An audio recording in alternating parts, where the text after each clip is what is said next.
Good morning fighters, welcome to স্টাডিয়ার group. তোমরা কেমন আছো? আশা করি ভালোই আছো। তো আমি ক্লাস 11, 12 আর ক্লাস 10 এর ফিজিক্স দেখাই। প্রিয় স্যার, নতুন করে বলার কিছু নেই। তোমরা এতদিন যাবত যারা ভিডিওগুলো কন্টিনিউ দেখছো তারা অবশ্যই জানো আমি স্টাডিয়ার গ্রুপে শুধুমাত্র ফিজিক্স দেখাই। এছাড়াও আমার মতো অনেকেই এখানে আছেন এক্সপার্ট, যারা বায়োলজি, ম্যাথামেটিক্স আর দেখান, কেমিস্ট্রি দেখান।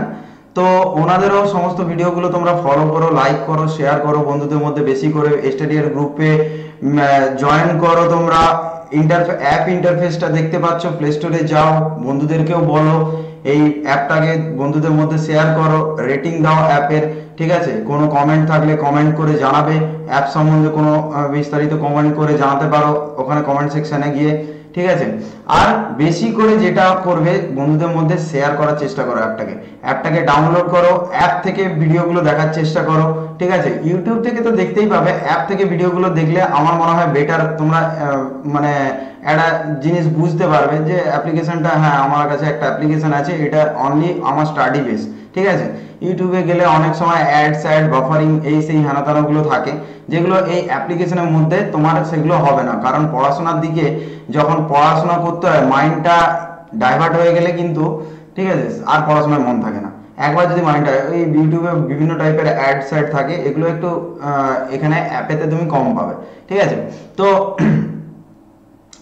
এছাড়াও যারা যারা মনে করছো আমার এই জায়গাটা ডাউট আছে, এই জায়গাটা আমি বুঝতে পারছি না, রিপিটেডলি আরো বিস্তারিত বললে ভালো হয়, কি করে জয়েন্ট এন্ট্রান্সের প্রিপারেশন নেব, কি করে আইআইটি প্রিপারেশন নেব, কি করে নিটের প্রিপারেশন নেব, তাদের জন্য একটা সুখবর আমি বলে দিই। যে স্টাডিয়ার গ্রুপের একটা সেশন চলছে, যেটা হচ্ছে 20 থেকে আমাদের প্রিমিয়াম ক্লাস শুরু হচ্ছে।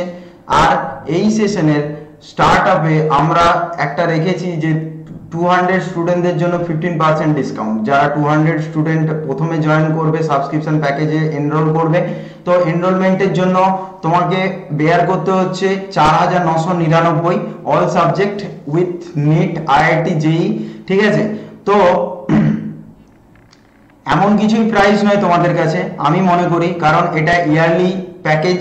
ঠিক আছে, এক বছরের সম্পূর্ণ প্যাকেজ এত কম খরচে তুমি পেয়ে যাচ্ছ, যেটা তোমার প্রতিটা সাবজেক্টের পিছনে তুমি যদি টিউশনই পড়তে যাও কারো কাছে 500 টাকা করে হলেও মিনিমাম তোমাকে বেয়ার করতে হয়। ঠিক আছে, তুমি এখানে হিসাব করে দেখবে, ঠিক আছে, তোমাদের টোটাল তাহলে স্পেন্ড হয়ে যায় কত টাকা, সেটা হিসাব করবে, আর এখানে তুমি কত টাকায় পুরো বিষয়টা পেয়ে যাচ্ছ। এছাড়াও তোমাকে টিউশনিতে কিন্তু আইআইটি, জেই, নিট এইসবগুলো দেখায় না। এখানে তোমাকে কিন্তু সেইগুলো কুইজ টেস্টের মাধ্যমে বা র্যাপিড মক টেস্টের মাধ্যমে, ইয়ারলি বেসড ট্যালি কোশ্চেন্সের মাধ্যমে, বিভিন্ন ধরনের মানে একটা শিডিউলিং করা আছে আমাদের এই প্রিমিয়াম ইয়েতে। তো তোমরা সাবস্ক্রিপশন নাও, আশা করি তোমরা বাকিটা বুঝতে পেরে যাবে। সেখানে অনেক ধরনের তোমরা প্র্যাকটিস টেস্ট পেপার বলো বা প্র্যাকটিস টেস্টের জন্য তোমাদের কি করে প্রিপারেশন নিলে তোমরা বুঝতে পারবে যে হ্যাঁ আমি একটা লেভেলে গিয়ে পৌঁছেছি, নিজেই বুঝতে পারবে, নিজেকে নিজে স্কোর করতে পারবে, স্কোরিং দিতে পারবে, হ্যাঁ আমি এটার জন্য প্রস্তুত আছি। তো এই কোশ্চেনগুলো আমি 10 মিনিটে সলভ করার চেষ্টা করি বা 30 মিনিটে সলভ করার চেষ্টা করি। দেখো, একটা কম্পারেটিভ এক্সামে একটা জিনিস মাথায় রাখবে, যে টাইম ম্যানেজমেন্ট ইজ এ মানে গ্রেট একটা জিনিস। ঠিক আছে, টাইম ম্যানেজমেন্ট যদি তোমার মধ্যে না থাকে, তুমি যদি সব কোশ্চেনের, আমি মানছি তুমি খুব এক্সপার্ট, ঠিক আছে, কিন্তু সব কোশ্চেনের আনসার জানা সত্ত্বেও তোমাকে ছেড়ে আসতে হবে। ঠিক আছে, তোমার কিন্তু র্যাঙ্কটা শেষের দিকে হয়ে যাবে, কারণ তোমার টাইম ম্যানেজমেন্ট সম্বন্ধে জ্ঞান নেই। এখানে সেই জিনিসগুলো তোমাকে শিখিয়ে দেওয়া হবে বা তোমাকে এই একটা অভ্যাসের মধ্যে ফেলে দেওয়া হবে। মানুষ কি অভ্যাসের এতে চলে। তুমি যে কাজটা পারো না, কিন্তু তুমি প্রতিদিন যদি একটু করে টুক টুক টুক টুক করে অভ্যাস করতে থাকো, তাহলে তুমি কিন্তু পেরে যাবে। ঠিক শেক্সপিয়ারের একটা স্টোরির মতো, স্পাইডার, আশা করি সবাই জানো নিশ্চয়ই। তো এটা নিয়ে আর বেশি কিছু আমি বলছি না। যে তোমরা বন্ধুদের মধ্যে শেয়ার করো। আর এখন যে দিগন্ত ব্যাচের যে ফ্রি কন্টেন্টটা চলছে, তোমরা সবাই ফ্রি কন্টেন্টটা ভালো করে খেয়াল করো, লক্ষ্য করো, ঠিক আছে, ভালো করে বোঝো কি বলছে, ওখান থেকে এক্সপিরিয়েন্স গেইন করো। আশা করি ওটা এইচএস লেভেলের জন্য একদম পারফেক্ট। এর থেকে ইজি পদ্ধতিতে ফিজিক্স বোঝানো যায় না আমার মতে বলে, আর বাস্তব ধ্যান ধারণা ফিজিক্স দিয়ে আমি বোঝাই, ঠিক আছে। কারণ তুমি যা চলছো, খাচ্ছ, সময়ের সঙ্গে হাঁটছো, এই পুরোটাই ফিজিক্স আর ম্যাথের উপরে ডিপেন্ড করে তোমার দৈনন্দিন জীবনটা পুরোটা, ঠিক আছে। ম্যাথ কি করে, ফিজিক্সকে সাপোর্ট করে, আর ফিজিক্স পুরো ইউটিলিটি করে, তোমার কাজটাকে পুরো পরিচালনা করে, ঠিক আছে। তো এই জিনিসগুলো বিশেষ করে মাথায় রাখার চেষ্টা করবে, ভালো করে বন্ধুদের মধ্যে শেয়ার করবে। হ্যাঁ, এখানে একটা স্টাডিয়ার গ্রুপ আছে, এই প্রথমবার বাংলায় কি করে ইজি থেকে ইজিয়েস্ট পদ্ধতিতে পড়ানো হয় সেটা তোমরা বন্ধুদের মধ্যে শেয়ার করে দেবে। স্টাডিয়ার কথার অর্থই হলো make study easier, how to make study easier. তো আশা করি তোমরা বুঝতে পেরেছো। তো চলো তাড়াতাড়ি সাবস্ক্রাইব করে দাও আমার ভিডিওটাকে, আর বন্ধুদের মধ্যে লাইক করে দাও। আমি দেখতে চাই এই মাসে তোমরা 1K সাবস্ক্রিপশন একদম লঞ্চ রিচ করে গেছো, ওকে। আমি এটা দেখতে চাই তোমাদের কাছ থেকে। আর কমেন্ট সেকশনে পুরো ভরিয়ে দিয়েছো যে স্যার আমার এখানে ডাউট আছে, ওটা ডাউট আছে, এটা আমার দরকার ছিল, ওটা দরকার ছিল। একদম পাংচুয়ালি তোমরা টাইম বাই টাইম ভিডিওগুলোকে দেখো আর ভিডিওগুলো সম্বন্ধে কমেন্ট করার চেষ্টা করো। আশা করি আজকে এত দূরই। এরপরে আমি চলে যাচ্ছি আগের দিনকে আমরা ইউনিট 1 এর কোন চ্যাপ্টার পড়াচ্ছিলাম, ধারকত্ব, অর্থাৎ লেসন 4, ঠিক আছে। সেটা আমরা কিছুটা পোরশন এগিয়ে গেছি, যে সমবিভবের ক্ষেত্রে দুটো এরকম গোলক নিয়েছিলাম, ঠিক আছে। যারা যারা ভিডিওটা আজকে প্রথমবার দেখছো তারা অবশ্যই সম্পূর্ণ ভিডিওটা দেখবে, আর এই ভিডিওটাও পুরো প্রথম থেকে শেষ অবধি দেখার চেষ্টা করবে, কারণ এটা কোনো হিস্ট্রি ক্লাস নয় বা জিওগ্রাফি ক্লাস নয়, ঠিক আছে। এটা ফিজিক্স ক্লাস। তুমি যদি একটুকু পোরশন 5 মিনিট যদি স্কিপ করো, তুমি আর বিষয়টা বুঝতে পারবে না, ঠিক আছে। তো আমরা এইরকম দুটো পরিবাহের ক্ষেত্রে সমবিভব আর তাদের আলাদা আলাদা বিভব, ভিন্ন বিভব নিয়ে আলোচনা করেছিলাম। আজকে আলোচনা যেটা করব সেটা হচ্ছে ওই দুটি পরিবাহের মধ্যে আমি বলেছিলাম তার দ্বারা যুক্ত করা হয়েছে। এবার আজকে দেখব যে শক্তি ক্ষয়ের রাশিমালা পরিবাহী দুটির মধ্যে যখন তার দিয়ে আমি যুক্ত করলাম, এই যে তার দিয়ে আমি যুক্ত করে দিলাম, এটা হচ্ছে আমি পরিবাহী দুটিকে তার দ্বারা যুক্ত করে দিলাম, ওকে, যুক্ত করলাম। তার দ্বারা যুক্ত করলে তার শক্তি ক্ষয়ের রাশিমালাটা কি হবে, তার মানে তার দ্বারা যুক্ত করার আগে মোট শক্তি কত ছিল সেটা আমাকে জানতে হবে। কি বললাম, যে তার দ্বারা যুক্ত করার আগে মোট শক্তি কত ছিল, তাহলে শক্তির ইউনিট আমরা ইউ দ্বারা ডিনোট করি। তার মানে মনে করো ইউএ, এটাকে আমার এটার শক্তি হচ্ছে ইউএ, আর এটা হচ্ছে ইউবি দ্বারা প্রকাশ করছি। তাহলে মোট শক্তি যদি জানতে হয়, তোমাদেরকে খাতায় পরিষ্কার পরিচ্ছন্ন করে যেভাবে লিখিয়ে দিচ্ছি সেভাবে লিখবে। তাহলে তোমরা লেখো পরিবাহী দুটির তার দ্বারা যুক্ত করার আগে মোট শক্তি, ওকে। আর তার দ্বারা যুক্ত করার আগে মোট শক্তি ইউ সমান ইউএ প্লাস ইউবি, ওকে। এখান থেকে তোমরা জানো শক্তির সূত্রটা কি, এমভি স্কয়ার। এখানে আমি ধারকত্ব বলছি C1, V1টা হচ্ছে বিভব, ওকে, হাফ অফ C1 এই C2 V, এক সেকেন্ড, এটা হচ্ছে V2 square, okay, as it is same. তো এটা হচ্ছে আমার সূত্র, এটাকে আমি 1 নম্বর সমীকরণ দ্বারা ডিনোট করলাম। আমরা সবাই জানি শক্তি ক্ষয়ের সূত্র কি, সেটা নতুন করে বলছি না, তাও যারা যারা হয়তো মাঝখান থেকে দেখছো ভিডিওটাকে হয়তো বুঝতে পারবে না। এটা ছিল শক্তি ক্ষয়ের সূত্র, ওকে, আমি সাইডে লিখে দিলাম, ঠিক আছে। আর বেশি আমি ওটাকে বোঝানোর চেষ্টা করছি না, কারণ তোমরা যারা বুঝতে পারছো না শক্তি ক্ষয়ের সূত্রটা শুধু লিখে দিয়েছি, তারা প্রিভিয়াস লেকচারগুলো অবশ্যই ফলো করার চেষ্টা করো, আদারওয়াইজ নালে বুঝতে পারবে না মাঝখান থেকে। তাহলে এবার আমি বলবো যে দুটি পরিবাহীর মধ্যে মোট শক্তি তার দ্বারা যুক্ত করার পরের মোট শক্তি, এটা তার দ্বারা যুক্ত করার আগে, এটা আগে, আর এটা হচ্ছে পরে। পরেরটা কি করে হবে, আমরা এটাকে ইউ ড্যাশ বলছি, ঠিক আছে, ইউ এ ড্যাশ তার দ্বারা যুক্ত করার পরে, আর ইউ বি ড্যাশ। তাহলে এই ক্ষেত্রেও আমি লিখবো হাফ অফ C1 V1, আর এখানে হচ্ছে বিভবটা দুটোর ক্ষেত্রে আই থিঙ্ক দুটোর ক্ষেত্রে আমি এটা সেম রাখছি, সেম হবে। আমরা সেটা আগের দিনকে দেখেছিলাম যে বিভবটা এখানে সেম হয়ে যাবে, ঠিক আছে। Half of C2 v square. Okay, এটা হচ্ছে আমার 2 নম্বর সমীকরণ। এবার কতটা শক্তি ক্ষয় হচ্ছে, মানে আগে আর পরে মিলে কতটা শক্তি ক্ষয় হচ্ছে সেটা আমাকে টোটাল বার করতে হবে। তাহলে সেটা যদি বার করতে হয় তাহলে আমাকে কি করতে হবে স্যার, দাও এক সেকেন্ড হালকা করে ইরেজ করে নিই, তাহলে তোমার ব্যাপারটা ক্লিয়ার হয়ে যাবে তোমার কাছে। ঠিক আছে, দেখো কোনো জিনিসকে মাঝখান থেকে কেউ দেখো না, আমি তোমাদের কাছে রিকোয়েস্ট করব যে পুরো কন্টেন্টটাকে পুরো দেখে বোঝার চেষ্টা করো। আর যেভাবে করে দিচ্ছি অ্যাজ ইট ইজ তোমরা যদি পরীক্ষার খাতায় গিয়ে লেখো, আমার মনে হয় তোমরা ফুল মার্কস পাবে, আর কিছু বলার নেই। আর তোমাদেরকে যেমন করে ধারণাটা দিচ্ছি এর থেকে সহজ পদ্ধতি হয় না ফিজিক্সে। ঠিক আছে, অতএব তাহলে আমরা এখান থেকে লিখতে পারি শক্তি ক্ষয় হয়েছে। ওকে, আশা করি যারা আমার স্পিডের সঙ্গে যেতে পারছো না তারা আমার ডেসক্রিপশন বক্সে চলে যাবে, ওখানে আমাদের ইউটিউব লিংক, ওখানে আমাদের website link, social media link এবং আমাদের অ্যাপ লিংক দেওয়া আছে, সেখান থেকে অ্যাপ ডাউনলোড করো আর আমার আর্টিকেলগুলো সেখান থেকে পেয়ে যাবে। ওকে, তো এখানে আমি ইউ এর মানগুলো বসিয়ে নিচ্ছি, v1 স্কয়ার, ঠিক আছে, প্লাস হাফ অফ, এটা একটা ব্র্যাকেটের মধ্যে রাখবে তাহলে তোমাদের বুঝতে সুবিধা হবে। ঠিক আছে, v2 স্কয়ার ব্র্যাকেট শেষ, আমি আবার বিয়োগ চিহ্ন দিলাম, এখানে ইউ ড্যাশ এর মানটা বসাবে, তাহলে c1 v square plus half of c2 v square, তাই তো, এটাই তো পেয়েছিলাম। তাহলে এখান থেকে আমরা দেখবে সলভ আউট করে দুটোর থেকে আমি হাফটাকে কমন নিয়ে নিচ্ছি, কমন নিয়ে নিলে দেখবে c1 v1 square plus c2 v2 সাধারণীকরণ করবে।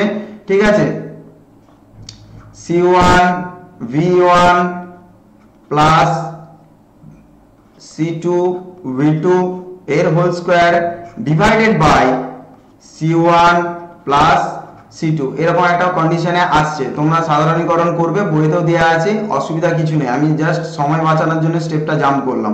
ঠিক আছে, c1 c2 v1 এটাকে ভালো করে লিখলে, ঠিক আছে, সাজিয়ে লিখবে, v2 তার whole square divided by c1 plus c2। এই ছিল আমার শক্তি ক্ষয় কতটা পরিমাণ শক্তি ক্ষয় হচ্ছে তার দ্বারা যুক্ত করার আগে এবং পরে। ঠিক আছে, কতটা আমার শক্তি ক্ষয় হচ্ছে তার একটা রাশিমালা আমি নির্ণয় করে ফেললাম। তাহলে বুঝতে পারলে যে দুটো যখন আমি কি করলাম, যে প্রথমে পরিবাহী দুটোকে তার দ্বারা তো যুক্ত করিনি, তাহলে তাদের আগে কতটা পরিমাণ শক্তি ছিল তাদের মধ্যে সেটা আমি দেখলাম, তার দ্বারা যুক্ত করার পরে কতটা শক্তি হলো সেটা আমি দেখলাম, তাহলে দুটো শক্তি কতটা ক্ষয় হয়েছে, দুটো শক্তি মিলে কতটা ক্ষয় হয়েছে সেটা আমি বিচার করে পুরো আমার ডেরিভেশন মানে ইকুয়েশনটা পেয়ে গেলাম।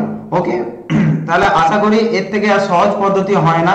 এর পরের টপিকে আমরা চলে আসি ধারক ও তার মূলনীতি। আমরা আগের দিনকে ধারকত্ব কি জেনেছি, ধারকত্ব কি আরো একবার আমি বলে দিচ্ছি, কোনো বস্তুর যে এই যে ধারণ করার ক্ষমতা, ঠিক আছে, তাহলে কোনো বস্তুটার মধ্যে যে এই যে আদান সঞ্চয় করার যে ক্ষমতাটা, ঠিক আছে, কতটা পরিমাণ সে আদানটা স্টোর করতে পারছে, কতটা পরিমাণ একটা বস্তু তার আদান বস্তুর মধ্যে যে আদান ধরে রাখার যে ক্যাপাসিটি, ধারকত্বের ইংরেজি কি, ক্যাপাসিটি, ধরে রাখার ক্ষমতা, সেটাই আমরা দেখেছিলাম ধারকত্বের মূলনীতি।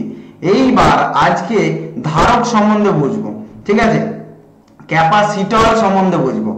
ওকে, তাহলে ক্যাপাসিটরটা কি জিনিস, ক্যাপাসিটরটা আর কিছুই নয় যার মধ্যে আধানটা সঞ্চয় হচ্ছে, মানে এই ধরো এটাকে তুমি হচ্ছে একটা প্লেট ভাবো, এটাকে একটা প্লেট ভাবো। ওকে, তো এটা যদি তুমি প্লেট ভাবো, এর মধ্যে যে পরিমাণে আধানটা সঞ্চয় হচ্ছে, ঠিক আছে, যার মধ্যে সঞ্চয় হচ্ছে, ব্যাপারটা ভালো করে বোঝার চেষ্টা করো, যে যার মধ্যে সঞ্চয় হচ্ছে তাকেই আমরা ধারক বলি। আর যার যত বেশি আয়তন, মানে মনে করো এটা একটা বস্তু আর এখানে আবার একটা এরকম একটা বড় প্লেট, আয়তাকার বড় প্লেট রাখছি, ঠিক আছে, এই প্লেটটা, ঠিক আছে, এখানে যেটা যে পরিমাণ আধানটা ধরবে, এখানে যে পরিমাণ আধান সঞ্চয় করতে পারবে, এই যতটা পরিমাণ স্টোর করতে পারবে, এ কি ততটা পরিমাণ আধান সঞ্চয় করতে পারবে? পারবে না নিশ্চয়ই, এতে ততটা ধরবে না। সিম্পল ধরো তোমার বাড়িতে একটা 5 লিটারের ধরো এরকম একটা জার আছে, ওকে, তো 5 লিটারের এরকম একটা কিনলের জার আছে, ওকে, তো এতে যতটা পরিমাণ জল ধরবে, এতে যতটা পরিমাণ জল ধরবে, আর একটা ধরো এরকম ছোট্ট একটা গ্লাস, ঠিক আছে, এই গ্লাসটায় কি ততটা পরিমাণ জল ধরবে? আশা করি নয়, তোমরা সবাই ইন্টেলিজেন্ট আমি জানি, ঠিক আছে, তোমরা বলবে না স্যার অবশ্যই নয়, ঠিক তো? তো সেই জিনিসটাই আমরা বলছি, এই যে পাত্রটাকে আমরা বলছি যাতে আমরা সঞ্চয় করছি, এটাই হচ্ছে আমার হচ্ছে ধারক। আর যে জিনিসটা স্টোর হচ্ছে, এই যে যে যতটা পরিমাণ স্টোর হচ্ছে সেটাই হচ্ছে আমার হচ্ছে বস্তুটার ধারকত্ব। তাহলে আশা করি এই জিনিসটা তোমরা বুঝতে পেরেছো। তাহলে এখন ধরো আমি একটা আমার ধারক অ্যাকচুয়ালি ধারক, এই যে আমি যে জিনিসটা ক্যাপাসিটর দেখতে কিরকম হয় সেই জিনিসটা একবার ভালো করে লক্ষ্য করো, যে ক্যাপাসিটর অ্যাকচুয়ালি দেখতে কিরকম হয়। দেখবে এইরকম একটা এরকম দেখতে, ঠিক আছে, এরকম লম্বা মতো দেখবে, আমাদের রেডিওর ভিতরে থাকে, কখনো যে কোনো মাদারবোর্ডের ভিতরে দেখতে পারো, ঠিক আছে, এইরকম গোল মতো দেখতে পারো। বা এইটা হচ্ছে আমার হচ্ছে ডায়াগ্রাম, এটা হচ্ছে মেন ডায়াগ্রাম। ডায়াগ্রাম হিসাবে দেখতে গেলে এইভাবে দেখা হয়, ঠিক আছে, একটা খানিকটা অর গেটের মতো দেখতে, ঠিক আছে। যখন আমি ওই নাম্বার সিস্টেম পড়াবো তোমাদেরকে, তখন OR gate, NAND gate, XOR gate, ঠিক আছে, হ্যাঁ এইসব জিনিসগুলো বলবো, তখন তোমরা বুঝতে পারবে যে গেট সিস্টেমে দেখবে এরকম আমাদের ডায়াগ্রাম দেয়া থাকবে, ঠিক আছে। তো খানিকটা এই যে এইরকম দেখতে, আমরা আরো ভবিষ্যতে যখন বড় উঁচু হয়ে তোমরা উঁচু ক্লাসে পড়বে, মানে আমি বলতে চাইছি সবার তো একটা নির্দিষ্ট এম আছে, কেউ হয়তো অনার্স করবে, কেউ হয়তো সায়েন্টিস্ট হবে, কেউ বা ইঞ্জিনিয়ার হবে, এরকম জায়গায় যাবে। তো বিশেষ করে যারা ইঞ্জিনিয়ারিং লেভেলে যাবে, কারণ I am belongs from engineering also, ঠিক আছে, তো সেখানে দেখবে যে তোমাদের যে ল্যাবে যে 8085 মাইক্রোপ্রসেসর বলো বা ইলেকট্রিক্যাল মেশিন বলো, বা যে কোনো যে ল্যাবে তোমাদেরকে এই যে সার্কিট থিওরি বলো, সার্কিট থিওরি, বিশেষ করে সার্কিট থিওরি যখন ল্যাবেতে তোমরা দেখবে, তখন কিন্তু এই ধারকত্ব নিয়ে তোমাদেরকে দেখবে একটা বর্তনী তোমাদেরকে ইয়ে করতে বলবে, ক্রিয়েট করতে বলবে, বা একটা বদ্ধ বর্তনী ক্রিয়েট করো, হ্যাঁ, বা একটা হচ্ছে মুক্ত বর্তনী ক্রিয়েট করো। মুক্ত বদ্ধ বর্তনী এর নেক্সট যে লেসন আছে তোমাদের ইউনিটে আছেই, সেগুলো নিয়ে আমরা পরে আলোচনা করব। এখন আমরা দেখব, মনে করো এখানে একটা আমি প্লেট নিলাম, এটা হচ্ছে পি, এরকম একটা প্লেট নিয়েছি, ঠিক আছে, যেটা কিনা পুরোটাই পজিটিভ আধানগ্রস্ত, পজিটিভ তড়িৎগ্রস্ত, পুরোটাই আমার হচ্ছে পজিটিভ তড়িৎগ্রস্ত, ওকে, এরকম একটা আধান নিয়েছি। আর এইটা হচ্ছে এর পাশেই আমি বললাম যে আবার একটা প্লেট নিলাম যেটা কিন্তু অনাহিত। এবার আমি তোমাদেরকে যখন এর আগের লেসনে তড়িৎ ক্ষেত্রে আরে বলেছি, তখন ধরো বলেছি যে একটা আহিত বস্তু কখন কখন আকর্ষণ করে, কখন কাকে আকর্ষণ করে বা কেন করে, সেই বিষয়গুলো আমি বলেছি। তারা যারা প্রথম দেখছো তারা কিন্তু ওই ক্লাসগুলো করে আসবে, ঠিক আছে। তো কখন আকর্ষণ করে একটা অনাহিত, এটা যেহেতু অনাহিত বস্তু, এটা কিউ বলছি, ঠিক আছে, অনাহিত বস্তু কখন কাকে আকর্ষণ করবে এবং কিভাবে করবে সেটা আমরা দেখব। যখন সেখানে আমি বলেছিলাম যে একটা অনাহিত বস্তুকে একটা আহিত বস্তু আকর্ষণ করছে, ঠিক আছে, আমি মানছি। তাহলে যখন আহিত হলো, এর সামনে যেহেতু আকর্ষণ হচ্ছে, তাহলে এর সামনে কি হবে, এর সামনের পোরশনটা দেখবে সবগুলোই নেগেটিভ হয়ে যাচ্ছে, নেগেটিভ, তার জন্য আকর্ষণ করছে। কারণ আমরা এতক্ষণ ধরে, মানে এতদিনের লেকচারে এতগুলো জিনিস আমরা পড়েছি যে স্থির তড়িৎ সম্বন্ধে, সেখানে আমরা জিনিসটা বুঝেছি যে একটা পজিটিভ তড়িৎগ্রস্ত আধান একটা নেগেটিভ তড়িৎগ্রস্ত আধানকে আকর্ষণ করে, আর যখনই সেটা সমধর্মী হয়ে যায়, মানে দুটোই পজিটিভ হয়ে যাবে, তখন সেটাকে পরস্পরকে বিকর্ষণ করবে। এটা আমরা শিখে গেছি, ঠিক আছে। তাহলে পরস্পরকে যখন আকর্ষণ করবে, যখন একটা অনাহিত বস্তু যখন একটা আহিত বস্তুর সামনে এলো, মনে করো এটা আহিত আর এটা হচ্ছে অনাহিত, ঠিক আছে, একে যখন পাশাপাশি একটা নির্দিষ্ট রেঞ্জের মানে তড়িৎ বলরেখার মধ্যে রাখা হচ্ছে, ঠিক আছে, আদারওয়াইজ আমি এতটা ডিস্টেন্সের মানে একদম দূরে রেখে দিচ্ছি, এতটা ডিস্টেন্সে রাখছি, এ কিন্তু আকর্ষণ বিকর্ষণ কোনোটাই করবে না, কারণ একটা নির্দিষ্ট রেঞ্জ আছে। আমার তড়িৎ ক্ষেত্রে যতটা পোরশন, ঠিক আছে, বা একটা চুম্বক ক্ষেত্রে যতটা পোরশন তার বলরেখার বিস্তার আছে, ততটাই তার রেঞ্জ, ততটাই সে আকর্ষণ বা বিকর্ষণ করবে। এই জিনিসটা মাথায় রাখতে হবে সহজভাবে, ঠিক আছে, আর কিছু নয়। এগুলো হচ্ছে ফিজিক্সের নর্মাল ফান্ডা, ঠিক আছে, তাহলে তুমি বুঝতে পেরে যাবে। তাহলে যখন একটা নির্দিষ্ট রেঞ্জের মধ্যে রাখছি, এর যে এই ধারটা মানে একদম যে পোর্শনটা সে আকর্ষণ করবে, ঠিক আছে, সেই পোর্শনটা কিন্তু প্রতিটাই কি হয়ে যাবে, নেগেটিভ হয়ে যাবে যদি এই বস্তুটা পজিটিভ থাকে, ঠিক আছে। এখানেও ঠিক দেখো, পি প্লেটটা দেখো পজিটিভ রেখেছি, আর কিউ প্লেটটাকে আমি ওই যে কিউ প্লেটটার সামনে আমার কি হয়েছে, নেগেটিভ হয়ে গেছে। তাহলে নেগেটিভ হয়ে গেলে এর পরবর্তী অংশ কিন্তু পজিটিভ হবে, এর ঠিক পরের অংশটি কিন্তু পজিটিভ আদান হবে, যেটা আর্ট করে দিতে পারো, ঠিক আছে। এই পুরোটাকে, এই যে পুরোটাকে, এটাকে আমি বলছি এই প্লেটটির ক্ষেত্রফল। ওকে, ক্ষেত্রফল কি বললাম, এই পুরোটা হচ্ছে বস্তুটার ক্ষেত্রফল, ঠিক আছে। বস্তুটার ক্ষেত্রফল আমি এ দ্বারা ডিনোট করছি, এই জানো ক্ষেত্রফলকে এ দ্বারা ডিনোট করা হয়। আর এর যে সাপ্লাইটা পাচ্ছে, আমি এখান থেকে একটা সাপ্লায়ার দিয়ে দিচ্ছি, ঠিক আছে। এটা সব সময় কি করবে, পজিটিভ সাপ্লাই দিবে, এটার সঙ্গে কানেক্ট করে দাও। ওকে, বুঝতে পেরেছো? তাহলে এর মধ্যে তাহলে আমার কি হচ্ছে, একটা আহিত বস্তু যখন একটা অনাহিত বস্তুর সামনে, মানে একটা আহিত বস্তুর সামনে যখন একটা অনাহিত বস্তু আসছে, তখন কি হচ্ছে, তার মধ্যে তড়িৎ আবিষ্ট হচ্ছে। কি হচ্ছে, তড়িৎ বিপরীতধর্মী তড়িৎ একটা আবিষ্ট হচ্ছে। তাহলে এখান থেকে আমি কি সূত্রটা বলতে পারি, C equal to Q by V. কিউটা কি, এখানে যদি আধানটা হচ্ছে কনস্ট্যান্ট, এখানে হচ্ছে আধানটা হচ্ছে ধ্রুবক থাকে, সবসময় একটা জিনিস মাথায় রাখবে, এখানে কিন্তু আধানটা হচ্ছে ধ্রুবক থাকে। তাহলে যদি ধ্রুবক থাকে তাহলে কি হবে, সি প্রপোর্শনাল টু 1/v হবে। মানে এখানে যদি বিভব বৃদ্ধি পায় তাহলে ধারকত্ব কমে যাবে। কি বললাম, সিম্পল ভাবে মাথায় রাখার চেষ্টা করবে যে এখানে যখনই বিভবটা বৃদ্ধি পাবে তখনই কি হবে, ধারকত্বটা কমে যাবে, এবং বিভবটা কমে গেলে ধারকত্বটা বেড়ে যাবে। এটাই হচ্ছে আমার ছিল মূল নীতি, এটাই হচ্ছে মেন ফান্ডা, মেন মূল নীতি, এটা আমরা বুঝতে পারলাম। তাহলে এখান থেকে আরো বিস্তারিত তোমাকে যদি জানতে হয়, অবশ্যই আমার প্রিমিয়াম ক্লাস আরম্ভ ব্যাচে জয়েন হতে হবে, সেখানে আমি আরো বিস্তারিত তোমাকে ডিক্লারেশন দেব। ওকে, কি বললাম বোঝা গেল? তাহলে সেখান থেকে আমি একটা ধারকের সংজ্ঞা বলতে পারি, ঠিক আছে, যে কোনো অন্তরক, আমি এগুলোকে প্লেট না বলে, ঠিক আছে, ভালো কথায় বলবো, কোনো অন্তরক ও তড়িৎগ্রস্ত পরিবাহীর কাছাকাছি একটি ভূসংলগ্ন পরিবাহী, মানে এটাকে বললাম, এই যে বললাম যে এটাকে গ্রাউন্ড করে দিতে হবে। কি বলেছিলাম, যে এই যে আমার এটাকে আমি গ্রাউন্ডিং করে রেখেছি, ঠিক আছে, ভূসংলগ্ন করে রেখেছি, সেটাই বলছে কোন তড়িৎগ্রস্ত পরিবাহী অন্তরক ও তড়িৎগ্রস্ত পরিবাহীর কাছাকাছি একটি ভূসংলগ্ন পরিবাহীকে আনলাম, ঠিক আছে, দুটো পরিবাহী, ঠিক আছে, পরিবাহীকে আনলাম, ঠিক আছে, এনে অন্তরকটি পরিবাহী ধারকত্বে কৃত্রিম ভাবে বৃদ্ধি করার যে ব্যবস্থা, একে আমরা কি বলবো, ধারক।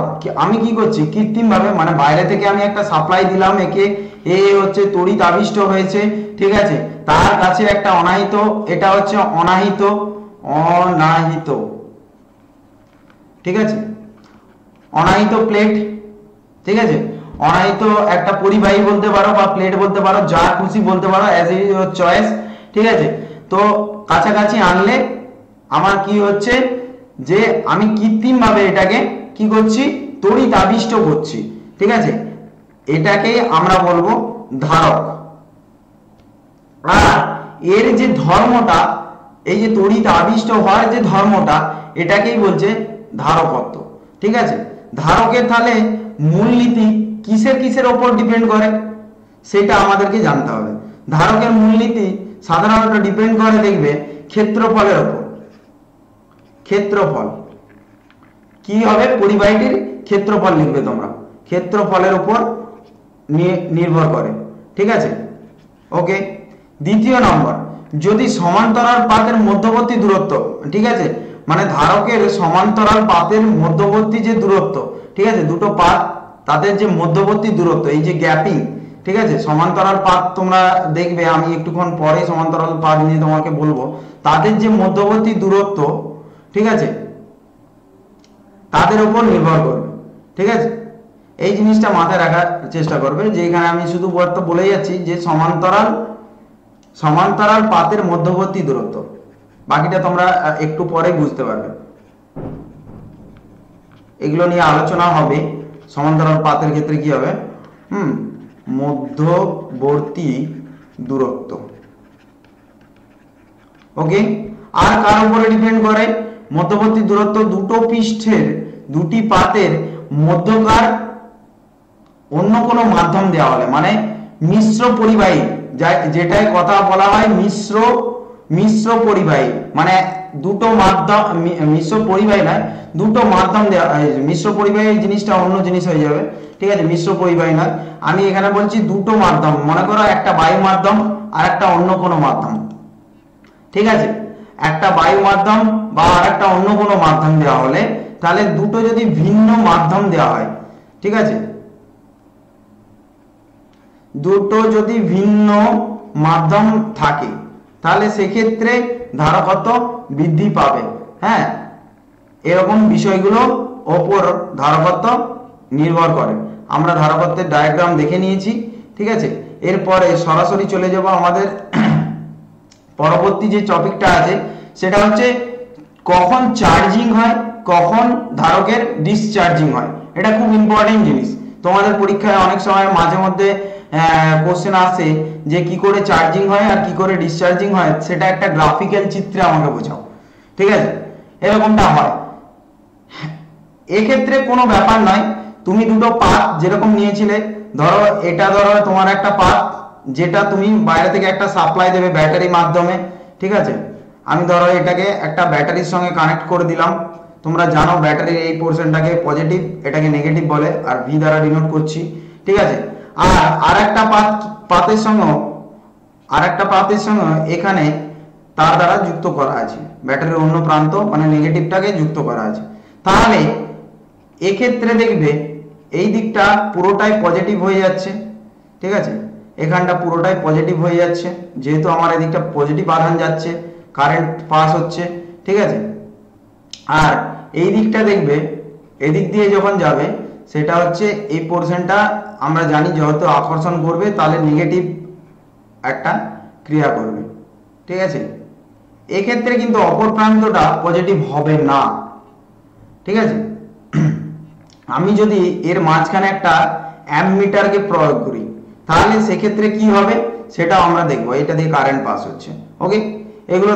এগুলো একটা বুঝতে হবে যে আমার চার্জিং বিষয়টা কি। দেখবে তোমরা মোবাইলে গেম বা অন্য কিছু ভিডিও দেখার পর, বা কোনো হয়তো স্টাডি করেছো, কিংবা ফোনটা ঘাটাঘাটি করার পর দেখবে তোমার ব্যাটারিটা চার্জ শেষ হয়ে গেল, সেটাকে আবার তুমি চার্জে বসাবে। যেটা শেষ হয়ে গেল সেটা হচ্ছে ডিসচার্জিং, ঠিক আছে। একটা ম্যাক্সিমাম পয়েন্ট থেকে কমতে কমতে ব্যাটারিটা ভেতরে, যে ব্যাটারির ভেতরে দেখবে যে রাসায়নিক পদার্থগুলো থাকে, সেটা পুরো একদম নিষ্ক্রিয় পর্যায়ে চলে গেছে, সে একদম শেষ হয়ে গেছে তার, সেটাকে আবার চার্জিং এ ফেলে দেওয়া হবে, ঠিক আছে। চার্জিং করলে ব্যাটারি কিন্তু অনেক ধরনের হয়, ঠিক আছে। সেগুলো আমরা পরের লেসনে আলোচনা করব ব্যাটারি সম্বন্ধে, তখন আমি ব্যাপারটা পুরোটা আরো ভালো করে বোঝাবো।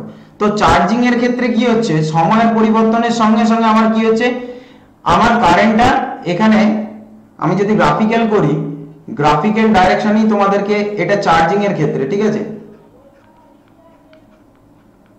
চার্জিং এর ক্ষেত্রে, ঠিক আছে, এটা চার্জিং এর ক্ষেত্রে যদি হয়, তাহলে এই পয়েন্টে মনে করো এখানে 100% ব্যাটারিটার আমার চার্জ ছিল, ওকে।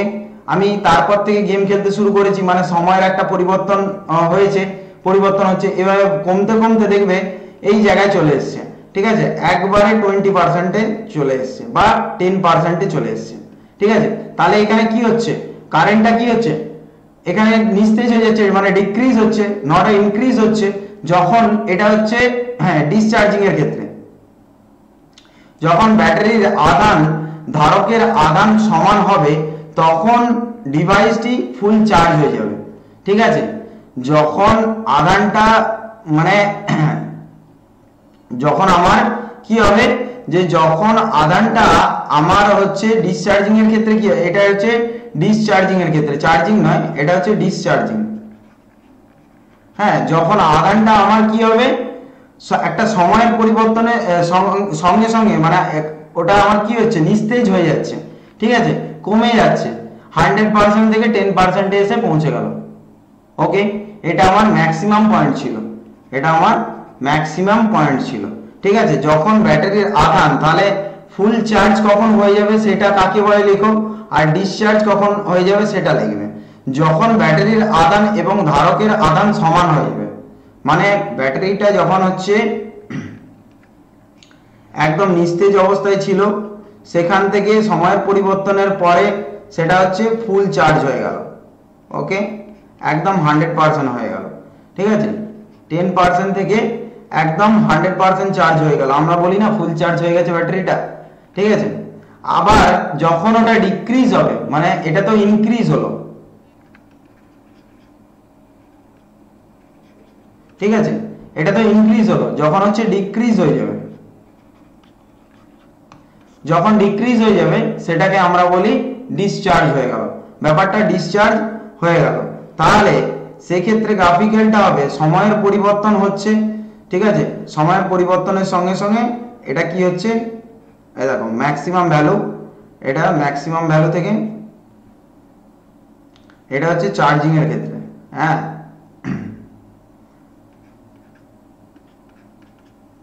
এই ব্যাপারগুলো মাথায় রাখার চেষ্টা করবে, আশা করি তুমি বুঝতে পেরে যাবে যে ডিসচার্জের সময় কি হচ্ছে আর ফুল চার্জের সময় কি হচ্ছে। আশা করি তুমি এই বিষয়গুলো সিম্পল ধারণাটা মাথায় রাখবে যে ডিসচার্জে কি হয়, ঠিক আছে, নিস্তেজ হয়ে যায় ব্যাটারিটা, আবার ফুল চার্জের সময় যখন ফুল চার্জ দিই তখন নিস্তেজ থেকে সেটা হচ্ছে চার্জিং এ পরিণত হচ্ছে, মানে সক্রিয় হয়ে যাবে, নিস্তেজ থেকে সক্রিয় হয়ে যাবে। এরপরে হচ্ছে সমান্তরাল পাত ধারকের ধারকত্ব গণনা এবং তড়িৎ শক্তির ঘনত্ব, ঠিক আছে। এই ব্যাপারটা আমাকে বোঝার আগে ড্রয়িংটা ভালো করে দেখতে হবে, ঠিক আছে। মনে করো এটা একটা পাত আর এটা এখানে একটা পাত। ওকে, ধরো আমার ইলেকট্রন, তোমরা জানো আমি বললাম যে ইলেকট্রনটা এদিকে পরিবহন হচ্ছে, ঠিক আছে, পাতে এই রকম করে পরিবহন হচ্ছে না, এখানে একটা সাপ্লাই দিতে হবে, ঠিক আছে, নাহলে তো কারেন্ট আসবে না, তাই না। এখানে একটা সাপ্লাই, এখানে অত ভালো করে ছবিটা হচ্ছে না জানি, তোমাদের খাতায় কলমে কিন্তু ভালো করে ছবিটা হয়ে যাবে, ঠিক আছে। তো ভালো করে ছবিটাকে ড্র করার চেষ্টা করবে। সাপ্লাইটা ধরো এরকম দিচ্ছি, এই পাতটাকে সাপ্লাই ধরো এরকম দেওয়া হয়েছে, এটা হচ্ছে সাপ্লাই, পজিটিভ সাপ্লাই দেওয়া হয়েছে, ঠিক আছে, ধনাত্মক সাপ্লাই দেওয়া হয়েছে। এই পাতটা ধরো এ পাত আর এটা হচ্ছে বি পাত, ঠিক আছে। যখন এ পাতে সাপ্লাই যখন পজিটিভ দেওয়া হলো, আশা করি আমরা সবাই জানি যে এটা পজিটিভ হয়ে যাবে, পুরোটা পাতটাই পজিটিভ হয়ে যাবে।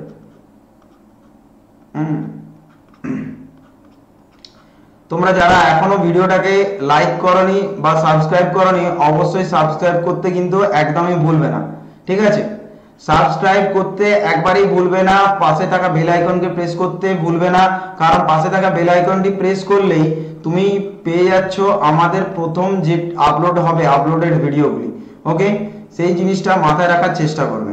ওকে, এটা হচ্ছে আমার হচ্ছে ইলেকট্রিক ফিল্ড, যার ডাইরেকশন নিচের দিকে আছে, ইলেকট্রিক ফিল্ডের ডাইরেকশনটা নিচের দিকে আছে, তাহলে এগুলো সবই নেগেটিভ হবে, ঠিক আছে, নেগেটিভ হবে।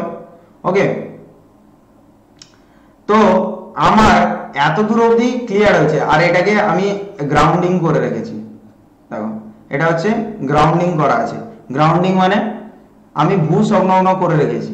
ওকে, ইংরেজিতে এটাকে বলে গ্রাউন্ডিং। আর আমি এই পাত্রার ক্ষেত্রফল বললাম আলফা, আলফা দ্বারা ডিনোট করা হচ্ছে ক্ষেত্রফলটাকে, তোমাদের বইতেও দেওয়া আছে। ওকে, এটা হচ্ছে পাতের ক্ষেত্রফল, ঠিক আছে। এইবার আমি দুটো পাতের ডিস্টেন্সটা বলছি, ডিস্টেন্সটা হচ্ছে ডি দ্বারা ডিনোট করা হয়, ঠিক আছে। দুটো পাতের যে মধ্যবর্তী ডিস্টেন্স সেটা হচ্ছে ডি দ্বারা ডিনোট করলাম, মানে এটা হচ্ছে দূরত্ব বলতে পারো, দূরত্ব। ওকে, ক্লিয়ার। আর এখানের আধানটা দেখো, উপরের আধানটা হচ্ছে পজিটিভ, নিচের আধানটা নেগেটিভ। সেটা তোমাদেরকে বুঝিয়ে বলতে হবে না, আমি জানি সবাই তোমরা আগের ভিডিও মানে আগের যে এই এক্ষুনি বললাম সেখান থেকে তোমরা আশা করি বুঝতে পেরেছো। আর মাঝখানে হচ্ছে ইলেকট্রিক ফিল্ড, ঠিক আছে। আর উপরে আমি সাপ্লাই দিয়েছি, কারেন্ট সাপ্লাই দিয়েছি। ওকে, বাহ্যিক থেকে আমি একটা সাপ্লাই দিয়েছি। আর আমরা বললাম যে ক্ষেত্রফল হচ্ছে আলফা দ্বারা ডিনোট করা হচ্ছে। তাহলে এবার তলমাত্রিক ঘনত্ব সম্বন্ধে আমরা আগেও জানি, আগের দিনের লেকচারে আমি বলেছিলাম তলমাত্রা ঘনত্ব কি হবে, ঠিক আছে। এইবার তলমাত্রিক ঘনত্ব আমরা কি সিগমা দ্বারা ডিনোট করি। তাহলে আধানের তলমাত্রিক ঘনত্ব কি হবে এক্ষেত্রে, লেখো তোমরা, আধানের তলমাত্রিক ঘনত্ব হবে কিউ বাই আলফা। মানে আধান জানি আমরা, আধান বাই ক্ষেত্রফল, আধান বাই ক্ষেত্রফল। এটা আশা করি কাউকে বুঝিয়ে বলতে হবে না, কারণ আগের দিনকে আমি এই জিনিসটা সম্বন্ধে আলোচনা করেছি তোমাদের সঙ্গে, আশা করি তোমরা এটা বুঝতে পেরেছো। তাহলে আধানের তলমাত্রিক ঘনত্ব আমরা পেয়ে গেছি। তাহলে এইবার মনে করো যে এ পাতটা কি পজিটিভ তড়িৎগ্রস্ত, এবং এ পাত থেকে আহিত ক্ষেত্র মানে এ পাতের যে আধানটা আছে, ঠিক আছে, বি পাতের কি আধান পেয়েছি আমরা, নেগেটিভ তড়িৎগ্রস্ত। তাহলে এদের মধ্যবর্তী মানে এদের যে দুটো পাতের যে ক্ষেত্রফল সেটাকে আমরা কি দ্বারা ডিনোট করেছি, আলফা দ্বারা। এইগুলো ভালো করে বলতে হবে, এদের পাত দুটির মধ্যবর্তী দূরত্ব আমরা ডি দ্বারা প্রকাশ করেছি। তাহলে এখন তড়িৎ ক্ষেত্রের যখন রাশিমালা নির্ণয় করব, দুটো পাতের এ পাত এবং বি পাত, তড়িৎ ক্ষেত্রের রাশিমালা হবে, তড়িৎ ক্ষেত্রের রাশিমালা কি হবে সেটা আমরা দেখব। তড়িৎ ক্ষেত্রের রাশিমালা সম্বন্ধে আমরা জানি, এটাকে ইএ দ্বারা প্রকাশ করছি, ঠিক আছে, সিগমা বাই 2 এপসিলন। ওকে, আর অনুরূপভাবে ই বি এর ক্ষেত্রে কি হবে, সিগমা বাই 2 এপসিলন। যেখানে তুমি এটা এপসিলন সম্বন্ধে তোমাদের ধারণা আছে যে যদি এটা বায়ু মাধ্যমে হতো সেটা সেক্ষেত্রে কিন্তু একটা এপসিলন নট লাগানো হতো। তোমরা এটা জানো, কারণ কুলম্বের সূত্র থেকে আশা করি সেটা বুঝে গেছো। তাহলে এখানে আমি এটাকে ইকুয়েশনটাকে একটা সাজিয়ে লিখলে তোমরা পাবে ইএ সমান sigma by 2k epsilon not, এক্ষুনি বললাম, ঠিক আছে, বায়ু মাধ্যমে হলে। আর ইবি এর ক্ষেত্রে দেখো 2k এপসিলন নট। এখানে কেটা কি, কেটা হচ্ছে এই পাত দুটির মধ্যে কেটা হচ্ছে পরাবৈদ্যুতিক ধ্রুবক। কি বললাম, কেটা হচ্ছে পরাবৈদ্যুতিক ধ্রুবক, পরাবৈদ্যুতিক ধ্রুবক, ঠিক আছে। তার একক মাত্রা কি হয়, কিভাবে হয়, সবগুলো আমি কুলম্বের সূত্র যেখানে করিয়েছিলাম সেই লেকচারটি দেখতে হবে, তাহলে বুঝতে পারবে। তাহলে কেটা হচ্ছে এখানে পরাবৈদ্যুতিক, কেটা হচ্ছে কি পরাবৈদ্যুতিক ধ্রুবক, সেটাই আমি বললাম। তাহলে মোট এবার যেটা দেখবো যে মোট পাত দুটোর মধ্যে যে কতটা মানে মোট তড়িৎ ক্ষেত্রটা কি হয়েছে সেটা আমরা আলোচনা করব। তড়িৎ ক্ষেত্রটা কি হয়েছে সেটা আমরা যদি দেখে নিই, না হালকা করে ইরেজ করে নিই। যাদের মানে বুঝতে পারছো না, যারা আমার স্পিডের সঙ্গে লিখতে পারছো না, ঠিক আছে, তাদের কোনো অসুবিধা নেই, তারা অ্যাপটাকে ডাউনলোড করো। অ্যাপ থেকে আশা করি তোমরা আমার আর্টিকেলগুলো পেয়ে যাবে, ঠিক আছে। সাবস্ক্রিপশন নাও, এনরোলমেন্ট করো, ঠিক আছে। তাহলে তুমি সেখান থেকে আমার প্রিমিয়াম যে লেকচার আছে সেখানে আসবে, কমেন্ট সেকশনে কমেন্ট করে জানাবে, ডাউট থাকলে ডাউট সেশনে ডাউট ক্লিয়ার করে দেওয়া হবে। ওকে, তাহলে এখান থেকে আমি বলতে পারি ই সমান U1 প্লাস E2। কি বললাম, বোঝা গেল? তাহলে ই মানে U1, তোমরা হয়তো ঘাবড়ে গেছো, কিছু ঘাবড়ে যাওয়ার কিছু নেই। আমি E1 E2 লিখে দিয়েছিলাম, এটা ইএ ইবি লিখতে পারো, কারণ আমরা ইএ ইবির মানটা পেয়েছি, ঠিক আছে। সেটা এখানে লিখবো যে 2k K epsilon nought plus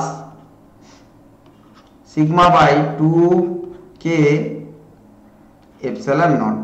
তাহলে এখান থেকে একটা জিনিস ভাবো যে ডাইরেক্ট আমি ই সমান কি বলতে পারি, ই সমান বলতে পারি Q by K epsilon naught. Okay, আশা করি তোমরা এত দূর অবধি কারা কারা বুঝতে পারোনি ব্যাপারটা আমাকে বুঝিয়ে বলো, ঠিক আছে? কমেন্ট সেকশনে অবশ্যই কমেন্ট করে জানাও, তাহলে আমি বাকি তোমাদেরকে আমার দেখো আমি মোটিভেটেড হলে তবেই না তোমাদের জন্য নতুন নতুন আরো বিষয়গুলোকে সহজ পদ্ধতিতে বুঝিয়ে তোমাদেরকে দিতে পারবো, তাই না?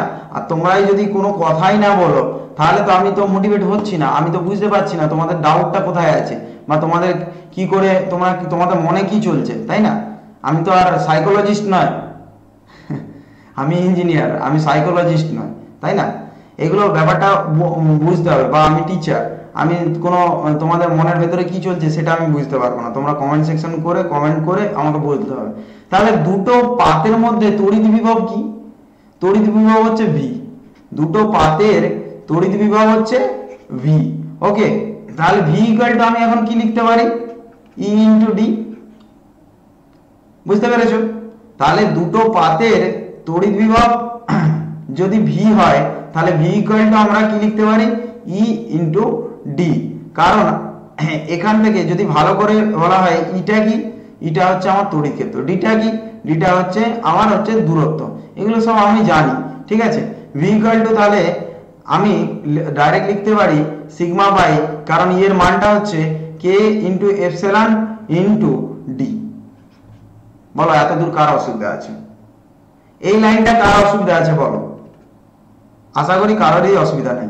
এইবার সিগমা সমান যেহেতু এখানে লিখতে হবে, সিগমা সমান আমরা কি জানি, সিগমা সমান হচ্ছে স্যার আধান বাই ক্ষেত্রফল। তাহলে এখানে বস করাও, আধান বাই ক্ষেত্রফলটা বস করিয়ে দাও তাড়াতাড়ি। তাহলে কিউ বাই আলফা ইন্টু, ভালো করে লেখো, ডি বাই কে এপসিলন। কি হলো? তাহলে এইবার আমি যদি কে এপসিলন আলফা কে এপসিলন কে এই পাশে নিয়ে চলে আসি, তাহলে আমার পড়ে কি রইল, পড়ে রইল কিউ ডি বাই ভি, তাই তো? এটাই তো পড়ে রইল। আবার ডিটাকেও যদি আমি এ পাশে নিয়ে চলে আসি তাহলে আমার পড়ে থাকবে, ঠিক আছে, alpha K epsilon nought divided by D. এটা আমি আর এক লাইন বাড়াচ্ছি না, এখানেই লিখে দিচ্ছি, ঠিক আছে? তাহলে এটাকে তুমি 2 নম্বর সমীকরণ দাও। কি বললাম বোঝা গেল? আশা করি এত দূর অবধি কার কার অসুবিধা আছে আমাকে বলো। এটা হচ্ছে তড়িৎ ক্ষেত্র, তড়িৎ ক্ষেত্র, আর ডিটা দেখো লেখা আছে দূরত্ব। ওকে, কারো বুঝতে কোনো অসুবিধা? আর আমরা আধানের তলমাত্রিক ঘনত্ব সমান পেয়েছি, ঠিক আছে, কিউ বাই আলফা। আশা করি এখান অবধি কারো কোনো অসুবিধাই নেই, ঠিক আছে? জাস্ট মান পুট করেছি, আমার এত দূর অবধি ইকুয়েশনটা এসছে। বুঝতে পেরেছো কি বললাম? এইবার আমাকে কিন্তু প্রতি সময় কিন্তু ছবিটাকে লক্ষ্য করতে হবে, ছবিটা দেখে বুঝতে হবে যে কি হচ্ছে ব্যাপারটা, ঠিক আছে? এইবার আমাকে কি করতে হবে, যে আমাকে বলেছে সমান্তরাল পাত ধারকের ধারকত্বের গণনা, ঠিক আছে? সমান্তরাল পাত ধারকের ধারকত্বের গণনা, তড়িৎ শক্তির ঘনত্ব, ঠিক আছে, এবং তড়িৎ শক্তির ঘনত্ব নির্ণয় করতে বলেছে। তাহলে আমরা জানি ধারকত্ব সমান কি, অতএব আগে ইরেজ করে নি, দাঁড়াও হালকা। আমরা ধারকত্ব সমান কি তোমরা খানিকক্ষণ মাথায় ভাবতে থাকো, আর যদি তোমরা কমেন্ট করে কমেন্ট সেকশনে বলতে পারো তো আমার থেকে বেশি হ্যাপি আর কেউ হবে না, ঠিক আছে? কারণ আমি তোমাদের শিক্ষক, শিক্ষক মানে তোমাদেরকে কি করে ইজি থেকে ইজিয়েস্ট পদ্ধতিতে শিক্ষা দেওয়া যায় আর তোমরা কতটা ক্যাপচার করতে পারলে সেটাই আমার হচ্ছে মেন উদ্দেশ্য। তোমরা যত সহজে ধরতে পারবে তার থেকে বেশি আনন্দ আমার, তোমার থেকে বেশি আনন্দ আমার হবে যে তোমাকে আমি বোঝাতে পেরেছি এই জিনিসটা, ঠিক আছে, খুব সহজ পদ্ধতিতে। তাহলে ভালো করে বোঝার চেষ্টা করো, ঠিক আছে? আমরা ধারকত্ব সমান কি জানি, আমরা ধারকত্ব সমান হচ্ছে C equal to Q by V জানি, আধান বাই কি, ভিটা কি বিভব, ঠিক আছে? আমরা তাহলে এটা যদি জেনে থাকি তাহলে এটা আমি ডাইরেক্টলি ওই সমীকরণটা যেটা এতক্ষণ বেরোলো সেটা যদি আমি বোস করিয়ে দিই তাহলে ডি ইকুয়াল টু আমরা বলতে পারি সি, যে আমার সমীকরণটা আগে বেরিয়েছিল তাহলে কিউ বাই ভি ছিল, তাহলে ভিটা সেক্ষেত্রে আমি কি বলবো ধারকত্ব, এটা হচ্ছে আমার কি সিটা, কি সিটা হচ্ছে ধারকত্ব। ধারকত্ব আগের দিনকে যারা ধারকত্বের ভিডিওগুলো দেখোনি তারা ভালো করে অবশ্যই ভিডিওগুলো দেখো আর কন্টেন্টটাকে প্রথম থেকে শেষ অবধি দেখার চেষ্টা করবে, নাহলে ওই আধা কাপ ছাড়া দেখে তোমার মাথায় কিছু ঢুকবে না, তারপরে বলবে এ প্রিয়দা ভালো পড়াতে পারেনি, এটাই বলবে যে প্রিয় স্যার ভালো পড়াতে পারছে না। তোমাকে বিষয়টা বুঝতে হবে, এই যে আমি তোমার পিছনে খাটছি আমাকেও একটা রেজাল্ট দিতে হবে, তো আমাকে কিছু ফিডব্যাক দিতে হবে, নাহলে তুমি ধরো একটা জিনিসের পিছনে হয়তো তোমার বাবা মা তোমার পিছনে প্রচুর পরিমাণ পয়সা ইনভেস্ট করছে, আমার ছেলে বড় হয়ে পাইলট হবে, ডক্টর হবে, ইঞ্জিনিয়ার হবে, something like that what ever, ঠিক আছে, কিন্তু তুমি কি করছো, তুমি স্কুলে না গিয়ে বন্ধুদের সাথে আড্ডা মেরে ক্যাফেটেরিয়ায় ক্যাফে খেয়ে কফি টফি খেয়ে একটু মুভি টুভি দেখে বাড়ি চলে গেলে,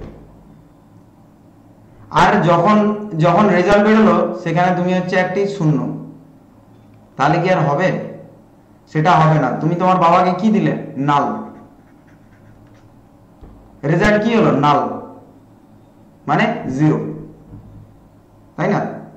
তো এটা করলে হবে না, তোমাকে আমাকেও একটা রেজাল্ট দিতে হবে, যে ওটা যেমন একটা এক্সাম্পল, এখানেও সেরকম তুমি কতটা বুঝতে পারছো আমাকে কমেন্ট বক্সে কমেন্ট করে জানাতে হবে, আদারওয়াইজ আমি বুঝতে পারবো না, ঠিক আছে? তাহলে এতদূর অবধি আশা করি তোমরা বুঝতে পেরেছো। যেহেতু এইবারে একটা জিনিস জানি, যে যেহেতু পরাবৈদ্যুতিক ধ্রুবক কে এর মান 1 জানি, আমরা কুলম্বের সূত্রের ওইখানে আমরা দেখেছিলাম পরাবৈদ্যুতিক ধ্রুবক কে এর মান কিন্তু 1, ঠিক আছে, সিজিএস পদ্ধতিতে, অর্থাৎ সেক্ষেত্রে আমরা শুধু ধারকত্ব সমান কি লিখতে পারি? Alpha epsilon nought divided by D, এটাই হলো আমার মূল সমীকরণ। ওকে, তাহলে আমরা এই দেখো ধারকত্বের গণনা করে ফেলেছি, ঠিক আছে, ধারকত্বের গণনা করে ফেলেছি। আর একটা জিনিস মাথায় রাখবে, বিভিন্ন সমান্তরাল মানে সমান্তরাল পাতের, হ্যাঁ, ধারকত্ব নির্ভর করে, ওই যে বললাম আগেরই জাস্ট বলেছিলাম যে ধারকত্ব কার কার উপর নির্ভর করে সমান্তরাল পাতের, হ্যাঁ, ধারকের যে মূলনীতিগুলোতে আমি ওই টাইমে বলছিলাম যে সি প্রপোর্শনাল টু, সমান্তরাল পাত নির্ভর করে সি প্রপোর্শনাল টু, ঠিক আছে, তার আলফা, ঠিক আছে, এটা হচ্ছে আলফা, তার ক্ষেত্রফলের ওপর, ওই যে বলেছি, ঠিক আছে। আবার দেখবে পরাবৈদ্যুতিক মাধ্যমের উপর বলেছি, পরাবৈদ্যুতিক মাধ্যমের উপর আর একটা কি বলেছি, আর একটা হচ্ছে দূরত্বের ব্যস্তানুপাতিক, দূরত্বের মধ্যবর্তী দূরত্বের ব্যস্তানুপাত, ঠিক আছে, সেটা বলা হয়েছে। তাহলে এই তিনটে জিনিসকে তোমাকে মাথায় রেখে বাকি বিষয়গুলো করতে হবে, ঠিক আছে। এইবার যদি ব্যাপারটা শুধু তো এইটা আমরা একটা মানে দুটো পাত ধারকের, ঠিক আছে, মানে সমান্তরাল পাতের আমরা ধারকত্ব নির্ণয় করলাম, এটা যদি মিশ্র হতো, ঠিক আছে, এটা যদি মিশ্র মাধ্যম হতো, দেখো এর পরের পয়েন্ট কিন্তু আমি আগেই বলছি, মিশ্র হতো, যদি সমান্তরাল পাতটা মনে করো মিশ্র মানে এখানে একরকম আর নিচে আর একরকম, ওকে, মনে করো এর মধ্যে পরাবৈদ্যুতিক ধ্রুবকটা হচ্ছে কে, দাঁড়াও ছবিটা আগে ভালো করে তোমাকে বুঝে নিতে হবে, ছবি না বুঝতে পারলে ফিজিক্স কন্টেন্টকে বোঝা খুবই কঠিন, আর তোমাদের কাছে খুবই কঠিন হয়ে যাবে। এখান থেকে আমি একটা সাপ্লাই দিলাম, it's called supply, positive supply, okay. Do you know what will be happened here? Obviously তোমরা সবাই আনসার দিতে পারবে আমি জানি, ঠিক আছে, এখানে সব পজিটিভ হয়ে যাবে, ওকে। এতটুকু আমি মনে করি এটাকে U1 নাম দিচ্ছি, ঠিক আছে, এটা হচ্ছে U1 তড়িৎ ক্ষেত্র, আর এইটাকে আমি নাম দিচ্ছি E2 তড়িৎ ক্ষেত্র, বুঝতে পেরেছো? এইবার এখান থেকে এটাকে আমি বলছি T, আর এই পুরো ডিস্টেন্সটাকে আমি বলছি D। কি হলো বোঝা গেল? তাহলে আমার এইটুকু ডিস্টেন্সটা কি হবে? টি মাইনাস ডি। এই ডি মাইনাস টি যেটা বেশি হবে সেটা থেকে বিয়োগ করতে হয়, এটা আর বলে দেওয়ার কিছু নেই। ঠিক আছে, এখানে তাহলে K1 আর এখানে পরাবৈদ্যুতিক ধ্রুবকটা হচ্ছে K2। ঠিক আছে, এটা তাহলে পজিটিভ আধান তড়িৎগ্রস্ত হবে, এটা হচ্ছে নেগেটিভ আধান হবে। ঠিক আছে, কারণ এই জায়গাটা পুরোটাই নেগেটিভ হয়ে যাবে। আমি এটাকে ভূসংলগ্ন করেছি, মানে গ্রাউন্ডিং করেছি। এই গ্রাউন্ডিং এর বিষয়টা তোমরা কিন্তু টেলিকমিউনিকেশন কখনো টাওয়ার পাওয়ার বা যে কোনো ইলেকট্রনিক্স ডিভাইস থেকে তোমরা খুলে ফেলবে। ঠিক আছে, তোমার যে কোনো মাদারবোর্ড দেখবে সেখানেই কিন্তু গ্রাউন্ডিং করা থাকে। আর গ্রাউন্ডিং যেটা থাকে খানিকটা গ্রাউন্ডিং তারটা দেখবে অনেকটা দেখবে সবুজ আর ইয়েলো কালারের থাকে। গ্রাউন্ডিং তারটা কিভাবে কোনটা গ্রাউন্ডিং হিসাবে চিনবে? সবুজ আর ইয়েলো কালারের যেটা হবে সেটাই হচ্ছে গ্রাউন্ডিং করা থাকে। যে কোনো ইলেকট্রনিক জিনিসকে গ্রাউন্ডিং করার উদ্দেশ্য হচ্ছে জিনিসটার লংজিভিটি বেড়ে যাবে। কারণ আমরা সবই জানি যে কখনো ভোল্টেজ তো আপ ডাউন হয়, সেটা তো আমরা দেখব। এসি যেহেতু আমরা ব্যবহার করি, হ্যাঁ, সে যে কোনো ভোল্টেজের ক্ষেত্রেই বলো না, ঠিক আছে। হ্যাঁ, ডিসির ক্ষেত্রে কিন্তু ওই পরিবর্তনটা হয় না খুব একটা, কিন্তু পরবর্তীকালে যখন তুমি রিয়েল লাইফে এখন তুমি পড়ে যাচ্ছ ডিসির ক্ষেত্রে কোনো পরিবর্তন হয় না, বা এসির ক্ষেত্রেই শুধু পরিবর্তনটা হয়। ঠিক আছে, এসি সাপ্লাই ডিসি সাপ্লাই কি করে কনভার্ট করা যায়, এসি থেকে ডিসি বা ডিসি থেকে এসি, সবই আমরা জানি। ঠিক আছে, বা জানবো, এর পরবর্তী লেসনে জানবো। ঠিক আছে, তো আমার মূল বক্তব্য হচ্ছে কোন ডিভাইসকে গ্রাউন্ডিং এই জন্যই করা হয় ডিভাইসটার লংজিভিটি বাড়বে। কারণ ডিভাইসটাকে যদি না গ্রাউন্ডিং করি চট করে সেই মাদারবোর্ডটা নষ্ট হয়ে যাবে। গ্রাউন্ডিং কি করছে? কোনো এক্সট্রা যে তড়িৎটা সেটাকে সে গ্রাউন্ড করে দিচ্ছে। ঠিক আছে, সেটা সে ওই অবধি মানে ডিভাইসটা অবধি যাতে না নষ্ট হয়ে যায় সেই ব্যবস্থাটা গ্রাউন্ডিং করে। এটাই হচ্ছে গ্রাউন্ডিং এর মেন উদ্দেশ্য। ঠিক আছে, এটা হয়তো তোমাদের বই তৈরি নেই, কিন্তু এটা হচ্ছে বাস্তব ধারণা থেকে বললাম। কারণ আমি টেলিকমিউনিকেশনে যে যতগুলো সাইট করেছি ততগুলোতে একটা জিনিস আমাদের হচ্ছে বিটিএস বলা হতো, বিটিএস সিস্টেম। দেখবে তোমরা যে এই যে টাওয়ার 2G 4G, ঠিক আছে, ভোল্টি এলটি, ঠিক আছে, 3G, এই যে সিস্টেমটা, কারণ আমি সঞ্চার ব্যবস্থা চ্যাপ্টারটা যখন পড়াবো তখন আরো বিস্তারিত আলোচনা করব। এই যে সেখানে যে বিটিএস গুলো লাগানো হতো, বিটিএস গুলোর সাথে গ্রাউন্ডিং মাস্ট করতে হতো, কারণ সেখানে একটা পাওয়ার ব্যাংক থাকতো আর সেটা পুরোপুরি ডিসি কারেন্ট। এবার সাপ্লাইয়ের তো কখনো কখনো গন্ডগোল হতেই পারে, স্পার্কিং হতে পারে, জানো তড়িৎ ফ্ল্যাশ কি। ঠিক আছে, তো এই সব ক্ষেত্রে যখন হয়তো পুড়ে টুড়ে যেতে পারে, বিটিএসটার দাম প্রচুর। ঠিক আছে, বেসিক্যালি নোকিয়া বিটিএস ইউজ করা হয়, কারণ আমি নোকিয়া আন্ডারটেকিংয়ে ছিলাম। তো গ্রাউন্ডিংটা মাস্ট। গ্রাউন্ডিং করলে ওই জিনিসটা অনেক ছোট ছোট ইনস্ট্রুমেন্ট গুলো মানে যেগুলো 5 ভোল্টের নিচে আছে, তুমি হাত লাগালেও কিন্তু তোমার হাতেতে কত ক্যারি করে? 5 ভোল্ট ক্যারি করে। এটা সবসময় মাথায় রাখার চেষ্টা করবে, আমাদের হাতেতেও 5 ভোল্ট ক্যারি করে। যখন বিটিএসটা ধরতে যাবে তখন গ্রাউন্ড করা থাকলে তাহলে বিষয়টা অতটাও তোমার এফেক্টেড হবে না। কারণ একটা মাদারবোর্ডের ভিতরে ছোট থেকে ছোট টাইপের চিপ থাকে, সবারই যে একই ভোল্টেজ ক্যারি করে সেটা কিন্তু নয়। এই জিনিসটা মাথায় রাখার চেষ্টা করবে। যাই হোক, আমার বিষয়টা সেটা নয়। এখানে বলেছে মিশ্র পরাবৈদ্যুতিক ধ্রুবকে বৈদ্যুতিক যুক্ত সমান্তরাল পাত ধারকের ধারকত্ব আমি কি করে নির্ণয় করব সেটা আমি দেখব। তাহলে K1 মাধ্যম, K1টা কি? K1টা একটা মাধ্যম, K2টা একটা মাধ্যম। ঠিক আছে, এটা 1 নম্বর মাধ্যম, এটা 2 নম্বর মাধ্যম। ঠিক আছে, দুটো মিশ্র পরিবাহী। ঠিক আছে, দুটো মাধ্যম আছে। তাহলে K1 মাধ্যমের জন্য তড়িৎ ক্ষেত্র কি হবে? E1 ইকুয়াল টু, ঠিক আছে, K1 এপসিলন নট হলো। আর অনুরূপ ভাবে K2 এর ক্ষেত্রে আমি কি লিখতে পারি? K2 এর ক্ষেত্রে জাস্ট স্যার লিখতে পারেন K2 এপসিলন নট। তাহলে তোমরা আশা করি আগের যে তোমাদেরকে এটা ডেরিভেশন ইকুয়েশনটা করলাম সেখান থেকে তোমরা আশা করি এটা বুঝতে পেরেছো। এইবার মোট যদি বিভব বার করতে দেয়, তোমরা বিভব ইকুয়াল টু জানো, মোট দুটি পাত্রের বিভব সমান কি জানো, আগেরই করেছো। তাহলে U1 ইনটু এই যে মোট দূরত্বটা তোমরা বার করবে D মাইনাস এই ওপরেরটা প্লাস অফ K2 এপসিলন এই সরি সরি সরি সরি আমি একবারে লিখে ফেলছি স্টেপ জাম্প করে, ঠিক আছে? এটা তোমাদেরকে আগে বোঝানো দরকার আছে, একবারে লেখা চলবে না, ঠিক আছে? আগে দূরত্বটা লিখি, তারপরে তোমাদেরকে বলছি, ঠিক আছে? হলো, তো এটা হচ্ছে দূরত্ব হলো। এরপরে হচ্ছে E2 ইন্টু টি, এর দূরত্ব। টিটা হচ্ছে কি এইটুকুটার দূরত্ব, আর ডি ডি ডি মাইনাস টিটা কি এইটুকুটার দূরত্ব, মানে 1 নম্বরের দূরত্ব আর 2 নম্বরের দূরত্ব, ঠিক আছে? দুটোই আমি দেখলাম।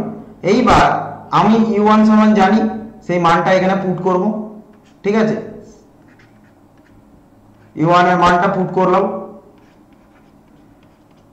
ওকে? ভালো করে লিখবে, পরীক্ষার খাতাতেও পরিষ্কার পরিচ্ছন্ন করে লেখার চেষ্টা করবে, তাহলে পরীক্ষক দেখে বুঝতে পারবেন তুমি কি লিখতে চাইছো বা কি করতে চাইছো। হয়ে গেছে, ঠিক আছে? এখান থেকে আমি ডাইরেক্টলি বলতে পারি, এটাকে কমন নিয়ে নাও, কমন নিয়ে নিলে এপসিলন নট কমন হয়ে গেল, ঠিক আছে? কমন নিয়ে নিলে D minus T divided by k1 plus T divided by k2, এরকম একটা কন্ডিশনে আসছে, ঠিক আছে? ভি ইকুয়াল টু এরকম একটা কন্ডিশন আসছে। এইবার আমরা তো সবাই জানি তল আধানের তলমাত্রিক ঘনত্ব সমান কত, আমরা আগেরই ইয়েতে বলেছি, সেটা আর বুঝিয়ে বলতে হবে না, তোমরা সাইডে শুধু ডিনোট করবে, আর পুরো ইকুয়েশনটা, এর পরের ইকুয়েশনটা আমি করছি, দাঁড়াও ওয়েট একটু ইরেজ করে নিই, ঠিক আছে? তো বাকি আমি এখান থেকে কি দেখতে পারি, ভি ইকুয়াল টু আমরা যেহেতু আধানের তলমাত্রিক ঘনত্ব সম্বন্ধে জানি, তাহলে কিউ বাই আলফা, একদম ক্ষেত্রফল। আলফাটা কি, আলফা ইটস কল্ড ক্ষেত্রফল, ঠিক আছে? আলফা দ্বারা ডিনোট করা হচ্ছে, আগেরই ইয়েতে বলেছি, ঠিক আছে? এপসিলন নট ইনটু যেটা আছে সেটা বস করিয়ে দাও, ঠিক আছে?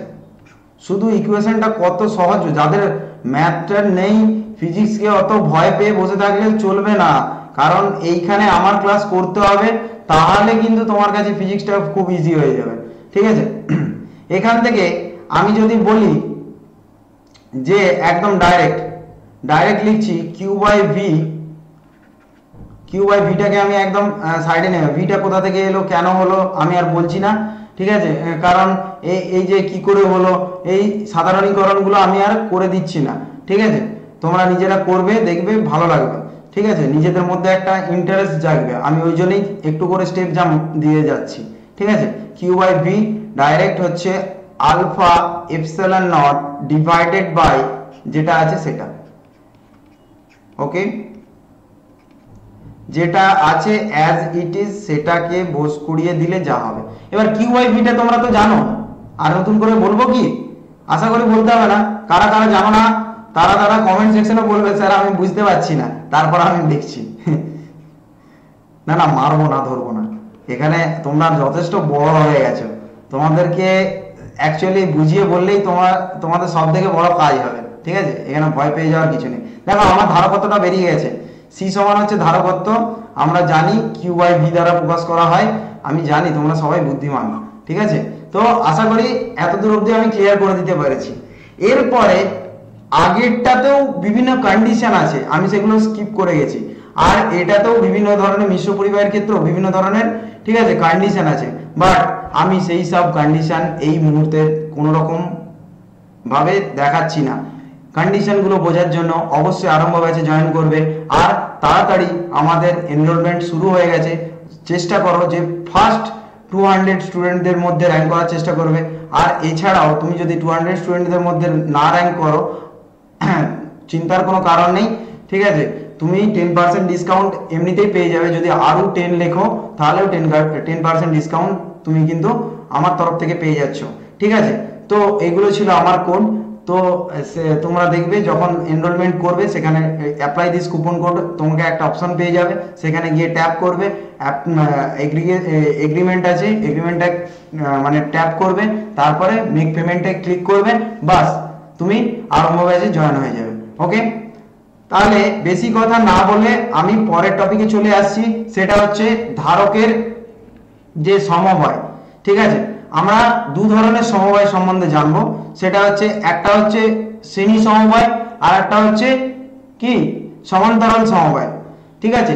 আমরা শ্রেণী সমবায় কিরকম জানবো, দেখো এই জিনিসটা খুব ইম্পর্টেন্ট এই চ্যাপ্টারের জন্য। এইচএস লেভেলে আমি এতটুকু বলে যাচ্ছি, ফ্রি কন্টেন্ট দিচ্ছি মানে এই নয় যে ইম্পর্টেন্ট জিনিসগুলো বলবো না, ওরকম মানসিকতা নেই। স্টাডিয়ার গ্রুপের কিন্তু ওই মানসিকতা নিয়ে চলে না। স্টাডিয়ার গ্রুপ একটা চেষ্টা করে যে ছাত্রদেরকে কিভাবে ভালো থেকে ভালোভাবে প্রিপারেশন দেবে আর কিভাবে ইজি পদ্ধতিতে প্রিপারেশন দেবে, কারণ স্টাডিয়ার কথার অর্থই হলো how to make study easier. ঠিক আছে, তুমি কি করে ইজি পদ্ধতিতে ইজি ওয়েতে শিখবে। ওকে, তো আমি তোমাকে এটা একদম বলে যাচ্ছি যে এইচএস লেভেলের জন্য ভেরি ভেরি ইম্পর্টেন্ট একটা টপিক। ঠিক আছে, ভিভিআই একটা ইম্পর্টেন্ট টপিক আমি তোমাকে বলছি, সেটা হচ্ছে ধারকের সমবায়। এখান থেকে প্রচুর অঙ্ক আসে, প্রায় ধারক ধারকত্বের অঙ্কগুলো এর উপরেই নির্ভর করে। তাহলে প্রথমে শ্রেণী সমবায় বুঝতে হলে আমাকে বুঝতে হবে যে, মনে করো আমি একটা বর্তনী আঁকছি, প্রথমে একটা বর্তনী আঁকবো। ঠিক আছে, ড্র করব, যার মধ্যে দিয়ে যাকে আমি একটা ব্যাটারির সঙ্গে কানেক্ট করেছি, আর এখানে ফ্যান লাইট পাখা তুমি যা ইচ্ছা লাগাতে পারো। ঠিক আছে, শ্রেণীতে আছে মানে পরপর একটা প্যারালাল ওয়াইজ আছে। ঠিক আছে, তো এখান দিয়ে আমার কোথা দিয়ে কারেন্টটা পাস হচ্ছে, এই একটা কারেন্ট পাস হচ্ছে, এটা ব্যাটারি ভি বলবে, কারণ এটা হচ্ছে আমার ইলেকট্রিক সোর্স। ব্যাটারিটা কি আমার হচ্ছে শক্তির যোগান দিচ্ছে, বা তুমি বলতে পারো যে ইলেকট্রিকের কারেন্টের যোগান দিচ্ছে। তো কারেন্ট অলরেডি পাস হয়ে গেছে। ঠিক আছে, তাহলে এক্ষেত্রে আমার কি কারেন্ট পাস হবে, এক্ষেত্রে যা কারেন্ট পাস হবে, এই ক্ষেত্রেও তাই কারেন্ট পাস হবে, এবং তৃতীয়টির ক্ষেত্রেও একই কারেন্ট পাস হবে। কিন্তু এদের ধারকত্ব যে যার আলাদা আলাদা, 3। ওকে, যে যার আলাদা আলাদা ধারক হবে।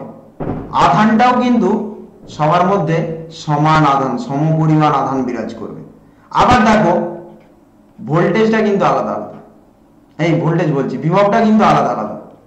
ঠিক আছে, এই যে জিনিসটা আমি তোমাকে বোঝালাম, এই যে জিনিসটা আমি তোমাকে দেখাচ্ছি, ঠিক আছে, এত ইজি পদ্ধতিতে তোমাকে শ্রেণী সমবায় বুঝিয়ে দেবো যে তুমি সারা জীবন মনে রাখবে, এটাকে সারা জীবন তোমার মাথায় রয়ে যাবে। তাহলে প্রতিটি ধারকের কি হবে, প্রবাহ মাত্রা। আই কি আমরা জানি, প্রবাহ মাত্রা। প্রবাহ মাত্রাকে আমরা আই দ্বারা ডিনোট করা হয়। এটা তুমি ব্যাটারি লিখতে পারো, ঠিক আছে, কারেন্ট সোর্স লিখতে পারো। কিউটা হচ্ছে আধান, সিটা আমি বলছি না ধারক, আর ভিটা হচ্ছে বিভব। এগুলো আর বলার দরকার নেই, এগুলো তোমরা জানো। তাহলে প্রবাহ মাত্রা আই সমান আমি কি লিখতে পারি, কিউ/টি, মানে সময়ের পরিবর্তন হলে আধানের পরিবর্তনের সঙ্গে সময়, মানে সময়ের পরিবর্তনের সঙ্গে আধানটা হচ্ছে পরিবর্তন হচ্ছে। তাহলে তিনটি ধারকের কি হবে, এক্ষেত্রে বিভবটা আলাদা হচ্ছে, আমরা দেখতে পেলাম। সেটা কার উপরে ডিপেন্ড করবে, রেজিস্ট্যান্সের উপরে, যেটা এখানে নেই, আমি এই চ্যাপ্টারে নেই। এর পরবর্তী চ্যাপ্টারেই আমি বলবো রেজিস্ট্যান্স কি, রোধ কি। রোধ হচ্ছে একটা বাধা, জাস্ট এতটুকুই জেনে রাখো, রোধের উপরে ডিপেন্ড করবে। তাহলে যদি সেটাই হয়, যদি আমার সময়টা যদি এখানে এক হয়ে যায়, সময়টা যদি এক হয়ে যায়, তাহলে কারেন্ট মানে প্রবাহ মাত্রা ইকুয়াল টু আধান হয়ে যাবে। কি বললাম, প্রবাহ মাত্রাটা আধানের সঙ্গে সমান হয়ে যাবে। তাহলে যদি টোটাল যদি আমি বিভবটা বার করতে চাই, তাহলে V1 V2 V3 বোঝা গেল, বিভবটা বোঝা গেল। এটা ছিল আমার মোট বিভব, এখানে লেখো মোট বিভব। ঠিক আছে, আশা করি তোমাদের এত দূর অবধি কোনোটায় কোনো মানে কনফিউশন নেই। ঠিক আছে, তাহলে আমরা দেখলাম যে তিনটের বিভবটা আলাদা হয়ে যাবে, প্রবাহ মাত্রাটা এক হবে। সবার মধ্যে দিয়ে কিন্তু একই কারেন্ট যাচ্ছে, তুমি আরো ভালো করে বুঝতে পারবে যদি এটাকে জল দিয়ে তুলনা করো। মানে দুটো চোঙ আকৃতি, তুমি চোঙ নিলে, একটা সোর্স নিলে, সোর্স মানে কি, যেটা তুমি ব্যাটারি, এখানে কারেন্টের সোর্স কি ব্যাটারি দ্বারা নিচ্ছ, সেখানে মেন একটা চোঙ নিলে, ঠিক আছে, আর দুটো চোঙকে কি করলে ওই মেন চোঙের সঙ্গে লাগিয়ে দিলে, তাহলে দেখবে দুটো জায়গা দিয়ে কি একই রকম জল পড়বে? নিশ্চয়ই পড়বে না, দুটো ডিভাইড হয়ে যাবে। মোট যে জলটা আসছে দুটোর মধ্যে দিয়ে ডিভাইড হয়ে যাবে। আবার দেখবে নিচে চোঙ লাগিয়ে দেবে, ঠিক আছে, সেই যতটা পরিমাণ জল তুমি উপর থেকে ঢালছো ততটা নিচে এসে কিন্তু স্টোরেজ হয়ে যাবে। এটা কিন্তু এইভাবে বুঝতে পারো, অসুবিধা নেই, ঠিক আছে। তো আমরা কিউ ইকুয়াল টু কি জানি? C into V. ওকে, এখানে কোনো অসুবিধা নেই। তাহলে আমরা ভি ওয়ান সমান বলতে পারি কি? ভি ওয়ান সমান বলতে পারি sir Q by C one. V two সমান কি বলতে পারি? Q by C two. এখানে আধানটা সমান, ঠিক আছে। ভি থ্রি সমান কি বলতে পারি? কিউ বাই সি থ্রি, ঠিক আছে। তাহলে আমরা মোট বিভব থেকে কি পেয়েছি সেইখানে শুধু মানটা পুট করে দাও, মানে এই যে ইকুয়েশনটা আছে এখানে শুধু মানটা পুট করে দাও। তাহলে ভি ইকুয়াল টু আমি কি বলতে পারি? একবারে আমি কমন টমন নিয়ে বলে দিচ্ছি, ঠিক আছে। C one 1 by C two 1 by C three, ঠিক আছে। আশা করি তোমরা এত দূর অবধি বুঝতে পেরে গেছো। Is it clear? Isn't it guys? Please আমাকে কমেন্ট সেকশনে কমেন্ট করে জানাবেন তোমরা বুঝতে পেরেছো কিনা, কারণ এই টপিকটা খুব ইম্পর্টেন্ট তোমাদের জন্য এইচএস লেভেলে, কারণ এখান থেকে প্রচুর পরিমাণ ম্যাথ পড়ে যেটা এখন দেখানো পসিবল নয়। ওকে, কারণ আমার এখানে একটা সিলেবাস শেষ করার একটা বিশাল তাড়া আছে, ঠিক আছে। তো আমি এখন কোনো মতেই দেখাতে পারছি না। এটা দেখাবো অবশ্যই, তোমরা যদি সাবস্ক্রাইব মানে এটা যদি করে এনরোলমেন্ট করে তোমরা আমার ক্লাসে জয়েন হওয়া আরম্ভ হয়েছে। এত দূর অবধি আশা করি ক্লিয়ার হয়ে গেছে, আমি ইরেজ করছি।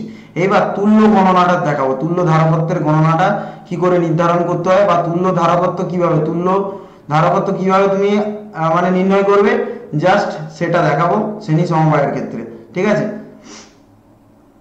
তো শ্রেণী সমবায়ের ক্ষেত্রে যখন তুল্য ধারকত্বটা কি, আমরা এখানে আলাদা আলাদা ভাবে একটা পর্যায়ে লাগিয়েছিলাম, ঠিক আছে। একটা পর্যায়ে একটা একটা করে লাগিয়েছিলাম। এখানে আমি বলছি, এখানে আমি নির্দিষ্ট করে বলছি আমার একটা লাগবে, মানে ইকুইভ্যালেন্ট বলতে পারো, ঠিক আছে। একটা সোর্স হলো, আমি এখান থেকে পুরোটাকে এই তিনটে মিলে একটা, ওকে, এটাকে বলতে পারো ইকুইভ্যালেন্ট, মানেই হচ্ছে তুল্য ধারকত্ব। ইংলিশে এটাকে বলে ইকুইভ্যালেন্ট, ইকুইভ্যালেন্ট, VALENT, ওকে। তো ইকুইভ্যালেন্ট বলতে পারি, যেমন অ্যাজ ইট ইজ জিনিস ছিল তেমনই যাবে, ঠিক আছে। এখানেও কিউ পরিমাণ আধান থাকবে, তাহলে ইকুইভ্যালেন্ট হবে কিউ পরিমাণ, তো আধান তো হচ্ছে, তাহলে কিউ সমান এখানে কি বলবে? সি ইকুইভ্যালেন্ট ইন্টু ভি, ওকে বললাম। তাহলে ভি ইকুয়াল টু কি হলো? কিউ বাই সি ইকুইভ্যালেন্ট, ঠিক আছে। মানে তিনটেকে আমি এক জায়গায় হিসাব করে বলছি, ওকে। এত দূর অবধি ক্লিয়ার হয়ে গেছে। তাহলে আমরা ভি সমান কি পেয়েছিলাম? ভি সমান পেয়েছিলাম Q 1 by C one 1 plus 1 by C two 1 by C three. তাহলে আমরা সেই জায়গায় ভি এর মানটা যদি বস করিয়ে দিই যে Q by C equivalent equal to Q ব্র্যাকেটের মধ্যে 1 by C one 1 by C two. Don't worry, আমি পুরোটা তোমাদেরকে ক্লিয়ারলি কি করে দেখাতে হবে সেই চেষ্টাই করছি, ঠিক আছে। তাহলে কিউ কিউ এখান থেকে ইরেজ হয়ে যাবে, গট ইট, ঠিক আছে। তাহলে 1 by C equivalent equal to আমি কি বলতে পারি? তাহলে পড়ে কি রইল? আশা করি তোমরা এটা জানো, ঠিক আছে। এসব নিয়ে তোমাদেরকে বলতে হবে না, এক্সপার্ট, ঠিক আছে।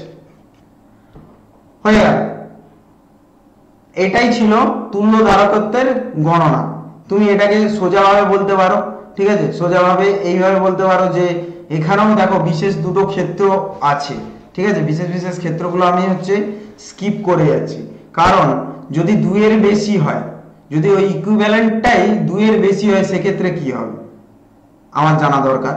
যদি ইকুইভ্যালেন্টটাই আমার 2 এর বেশি হয় তাহলে কি হবে, আর যদি একই মানের, মানে দুটি ধারকের ক্ষেত্রে শ্রেণী সমবায়ে যুক্ত করা হলো একই মান, ঠিক আছে, তার ক্ষেত্রে কি হবে কন্ডিশন, সেটাও কিন্তু দেখার ছিল, ওকে। আমি এগুলো তোমাদের বইতে আছে, তুমি বলবে স্যার দেখিয়ে যাচ্ছে না, অবশ্যই আমি তোমাদেরকে বলবো আরম্ভ ব্যাচে এসো, অবশ্যই দেখিয়ে দেবো, চিন্তার কোনো কারণ নেই। তাহলে আমরা শ্রেণী সমবায়ের তুল্য ধারকত্ব পেয়ে গেলাম, শ্রেণী সমবায় করতে শিখে গেছি, এত সুন্দর করে শিখেছি, ওখান থেকে যাই ম্যাথ দিক না কেন আমরা আশা করি পারবো। পারবো তো? কনফিডেন্সের সঙ্গে বলবে পারবো কি পারবো না, ঠিক আছে একদমই। এরপরে আমরা চলে আসবো, এটা আমাদের লাস্ট টপিক এই সাবজেক্টের, মানে এই চ্যাপ্টারের ধারক ধারকত্বের পুরো শেষ টপিক। আর শেষ টপিকটা আমরা শেষ ভালো যা সব ভালো, ঠিক আছে। আর মানে শেষটাকে ভালো করে বুঝতে হবে তোমাকে, বাস আর কিছু আমি চাই না। তাহলে শ্রেণী সমবায় দেখেছি, সমান্তরাল সমবায়, ঠিক আছে। সমান্তরাল সমবায় চিত্রটা দেখো আগে, চিত্র দেখবো, চিত্র অনুসারে কাজ করব, ওকে, ইজ ইট ক্লিয়ার? দেখো সমান্তরাল সমবায়কে আমরা কিভাবে ছবিটা আঁকি, ঠিক আছে। এই দেখো সমান্তরাল সমবায় ঠিক একটা নিচে নিচে অবস্থান করে, একটার পর একটা একটার পর একটা নিচে নিচে অবস্থান করে। এক্ষেত্রে অন্য কালি দিয়ে তোমাকে দেখাতে হবে, কারণ তাহলে তুমি ভালো করে বুঝো। আর এখানে একটা সোর্স লাগিয়েছি, সোর্স লাগিয়ে দুটোকে তার দ্বারা কানেক্ট করে দিয়েছি, দুটো পয়েন্টকে, ওকে। এটাকে বলছে আমার সমান্তরাল সমবায়। এইবার কোথায় কি আছে সেই জিনিসগুলো, কোথা দিয়ে কিরকম পাস হচ্ছে আমরা সেগুলো দেখব। তাহলে এই যে সমান্তরাল সমবায়ের আইটা মানে প্রবাহ মাত্রা এখান দিয়ে যাচ্ছে, এটা দিয়ে গেল, এটা দিয়ে গেল, এটা দিয়ে গেল। দেখো তিনটে জায়গা দিয়ে যখন যাবে প্রবাহ মাত্রাটা আলাদা আলাদা ক্যারি করবে, ঠিক আছে। I1, I2, I3, ঠিক আছে। এক্ষেত্রে সবসময় জানবে যে আধানটা কিন্তু আলাদা আলাদা ক্যারি করবে, Q1, Q2, Q3, কি বললাম। আর ধারকত্ব তো আলাদা হবেই, C1, C2, C3, ওকে। কিন্তু তোমরা কি লক্ষ্য করেছো বিভবটা কি হবে? এক্ষেত্রে বিভবটা কিন্তু কি হবে? সবার সমান হবে, তাহলে সমবিভব সম্পন্ন হবে সবগুলো, ঠিক আছে। সবারই ভি, সবারই আমি বলতে পারি ভি বিভব সম্পন্ন। তাহলে মোট যদি আমি এখন আধান সম্বন্ধে জানতে চাই, কিউ পরিমাণ, কিউ সমান কত? মোট, মোট আধান, এটা তোমাকে লিখতে হবে, ঠিক আছে। তাহলে মোট আধান কি হবে স্যার? বলছি স্যার, Q1, Q2, Q3। আশা করি তোমাদের কাছে ক্লিয়ার হয়ে গেছে মোট আধানটা কি হবে। এটা একদম জেনারেল জিনিস, একেবারে বাচ্চা ছেলের কাজ, তাহলে তোমরা করতে পেরে যাবে। তাহলে তোমরা Q1 সমান কি বলবো, মানে আমরা নর্মালি কি বলে থাকি, Q সমান C ইন্টু V। তাহলে Q1 সমান C1 ইন্টু V, Q2 সমান C2 ইন্টু V, Q3 সমান C3 ইন্টু V। দেখো কত ইজি ফর্মালিটিস, কত ইজি, একটা জানলে দুটো ফ্রি, ঠিক আছে। Buy one get two free, okay. হয়ে গেল, এখান থেকে বোঝা গেল, শুধু মানটা পুট করে দেবো। সেক্ষেত্রে কি হয়েছিল, সেক্ষেত্রে আমরা কি দেখেছিলাম আর এক্ষেত্রে কি দেখেছিলাম দেখছি, সেটা তুলনা করো। মানে শ্রেণী সমবায়ের ক্ষেত্রে আমরা কি দেখেছি, কি বার করেছি, আর সমান্তরাল সমবায়ের ক্ষেত্রে আমরা কি বার করছি, দুটো ভালো করে বোঝার চেষ্টা করো। কি বললাম বোঝা গেল?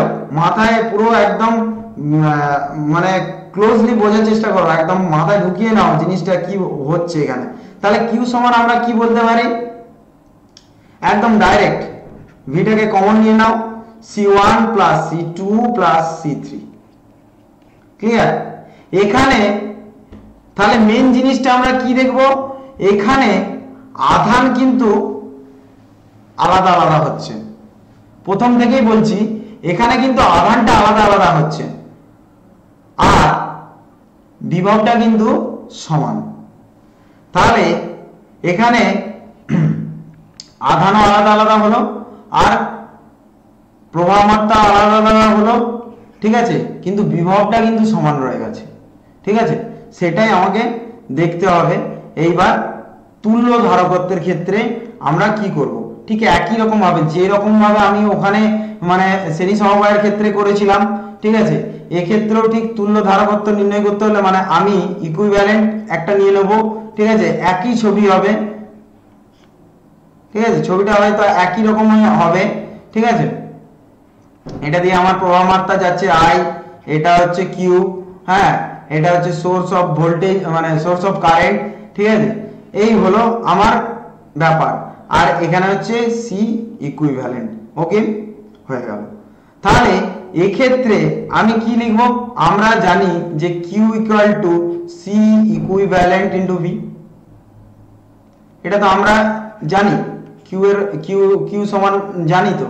তাহলে সেটাই আমি এখানে বোস করিয়ে দেবো। জাস্ট কি বোস করিয়ে দেবো, সি ইকুইভ্যালেন্ট ইন্টু ভি। তাহলে এখান থেকে আমরা কি বলতে পারছি, ভি C1 C2 C3, মানে সবগুলো প্লাস। আমি একদম C1 C2 C3 বলে গেলাম, মানে তোমরা আবার খাতায় লিখে দিও না। তাহলে তুল্য ধারকত্ব সমান আমি কি পেয়ে যাচ্ছি, C equivalent equal two C1 C2 C3 হয়ে গেল আমার ধারকত্ব চ্যাপ্টার এন্ড। কত সহজ পদ্ধতিতে বুঝেছো আমাকে কমেন্ট করে প্রত্যেকেই কিন্তু বলবে কত সহজ পদ্ধতিতে, ফার্স্ট পদ্ধতিতে তোমরা দুদিনে ধারকত্ব বুঝেছো। আমাকে সবাই কিন্তু কমেন্ট করে বলবে, আশা করি আমি বোঝাতে পেরেছি তোমাদেরকে। দুদিনে কিন্তু ধারকত্ব শেষ, ঠিক আছে। আর একদিন হয়তো লাগতো যেখানে আমি তোমাদেরকে ম্যাথামেটিক্যাল জিনিসটা দেখাতাম, ঠিক আছে। সেটা অবশ্যই পেয়ে যাবে তুমি কোথা থেকে, যখন আরম্ভ ব্যাচে আমাদের স্টাডিয়ার গ্রুপে আরম্ভ ব্যাচে জয়েন করবে, তখনই কিন্তু ব্যাপারটা সব তোমার কাছে ক্রিস্টাল ক্লিয়ার হয়ে যাবে। মক টেস্ট থাকবে, কুইজ কম্পিটিশন থাকবে, ডেইলি একটা টেস্ট পেপার থাকবে, ঠিক আছে। তোমাদেরকে ডেইলি একটা এইচডব্লিউ, এই যে জিনিসগুলো একটা পড়ার একটা কালচার রাখতে হয়, ঠিক আছে। তাহলেই কিন্তু তুমি তোমার একটা ধারাবাহিকতা বজায় থাকলে সেই জিনিসটা সুষ্ঠুভাবে পরিচালিত হয়ে যাবে। একটা পড়ার রীতিমতো রেয়াজ রাখতে হয়। গান যেরকম করতে হলে গায়ককে প্রতি সময় কি করতে হয় জানো তো, সকালবেলা উঠে সাধ দেয়, গলা সাধ দেয়, সারগাম প্র্যাকটিস করতে হয়। ঠিক একই জিনিস পড়াশোনাটাও কিন্তু একই জিনিস, ওই জন্য বিদ্যাদেবী সরস্বতী এমনি বলা হয় না, ঠিক আছে। সে কিন্তু গানের দিকেও যেরকম একই জিনিস, আর পড়াশোনার দিকটাও কিন্তু সেম অ্যাজ ইট ইজ। দুটোই কিন্তু প্র্যাকটিস বা চর্চার মধ্যে একটা নির্দিষ্ট ধাপ বাই ধাপ, স্টেপ বাই স্টেপ তোমাকে এগিয়ে নিয়ে গিয়ে তোমাকে প্রথম দিনেই যে হয়ে যাবে বিষয়টা তুমি বুঝে যাবে সেরকমটা নয়। প্রতিদিনও একটা অভ্যাস রাখলে, সেটার কালচার রাখলে, সেটা অটোমেটিক তোমার মধ্যে একটা অ্যাবজর্বিং পাওয়ার চলে আসবে। আশা করি তোমরা এই জিনিসটা বুঝে গেছো। যারা যারা ধারকত্ব বুঝতে পারোনি, সমান্তরাল শ্রেণী বা সমবায়, শ্রেণী সমবায় তোমাদের কাছে খুব ইম্পর্টেন্ট। এছাড়াও যেগুলো ইম্পর্টেন্ট আছে আমি তোমাদেরকে মাঝে মধ্যে বলে গেছি এইচএস লেভেলের জন্য কোনটা কোনটা ইম্পর্টেন্ট। আগের দিনকে বলেছি দুটি গোলাকার পরিবাহী যে ভিন্ন আধানযুক্ত, ওটা কিন্তু ইম্পর্টেন্ট এইচএস এর জন্য, ঠিক আছে। মাঝে মধ্যে পরীক্ষায় দেয়। আর শ্রেণী সমবায়, সমান্তরাল সমবায় থেকে পরীক্ষায় অ্যাটলিস্ট মানে ম্যাথ আসেই আসে, ঠিক আছে। তো ভালো করে বিষয়গুলো পড়বে, ভালো করে বুঝবে। এর পরবর্তীকালে তোমাদের নেক্সট যে চ্যাপ্টার আছে, যেটা আমি করাবো বলে ভেবেছি, সেখানে নেক্সট ভিডিওতে তোমাদের সঙ্গে দেখা হবে। আশা করি তোমরা তারই মধ্যে আমাদের যে 20 অগস্ট থেকে আরম্ভ ব্যাচ শুরু হচ্ছে, তোমরা সাবস্ক্রিপশন প্যাকেজ নিয়ে নেবে। যারা এখনো দ্বন্দ্বের মধ্যে আছো, একদমই থেকো না। তোমরা এখনো যদি ডিসিশন না নিতে পারো, এরপরে কিন্তু ভবিষ্যতে কিন্তু খারাপ রেজাল্ট হয়ে যাবে। আর খারাপ রেজাল্ট হয়ে গেলে তোমরা কিন্তু সেই লেভেলে গিয়ে পৌঁছাতে পারবে না। হয়তো তুমি তোমার এম ইন লাইফ রেখেছো ইঞ্জিনিয়ারিং করবে, কিন্তু দেখা যাচ্ছে তুমি আর সেই জায়গায় তোমার রেজাল্টটা এমনই হয়ে গেছে যে সেই জায়গায় গিয়ে তুমি হয়তো র্যাঙ্ক ট্যাঙ্ক করে উঠতে পারোনি, বা সেই জায়গায় গিয়ে পৌঁছাতে পারবে না, ঠিক আছে।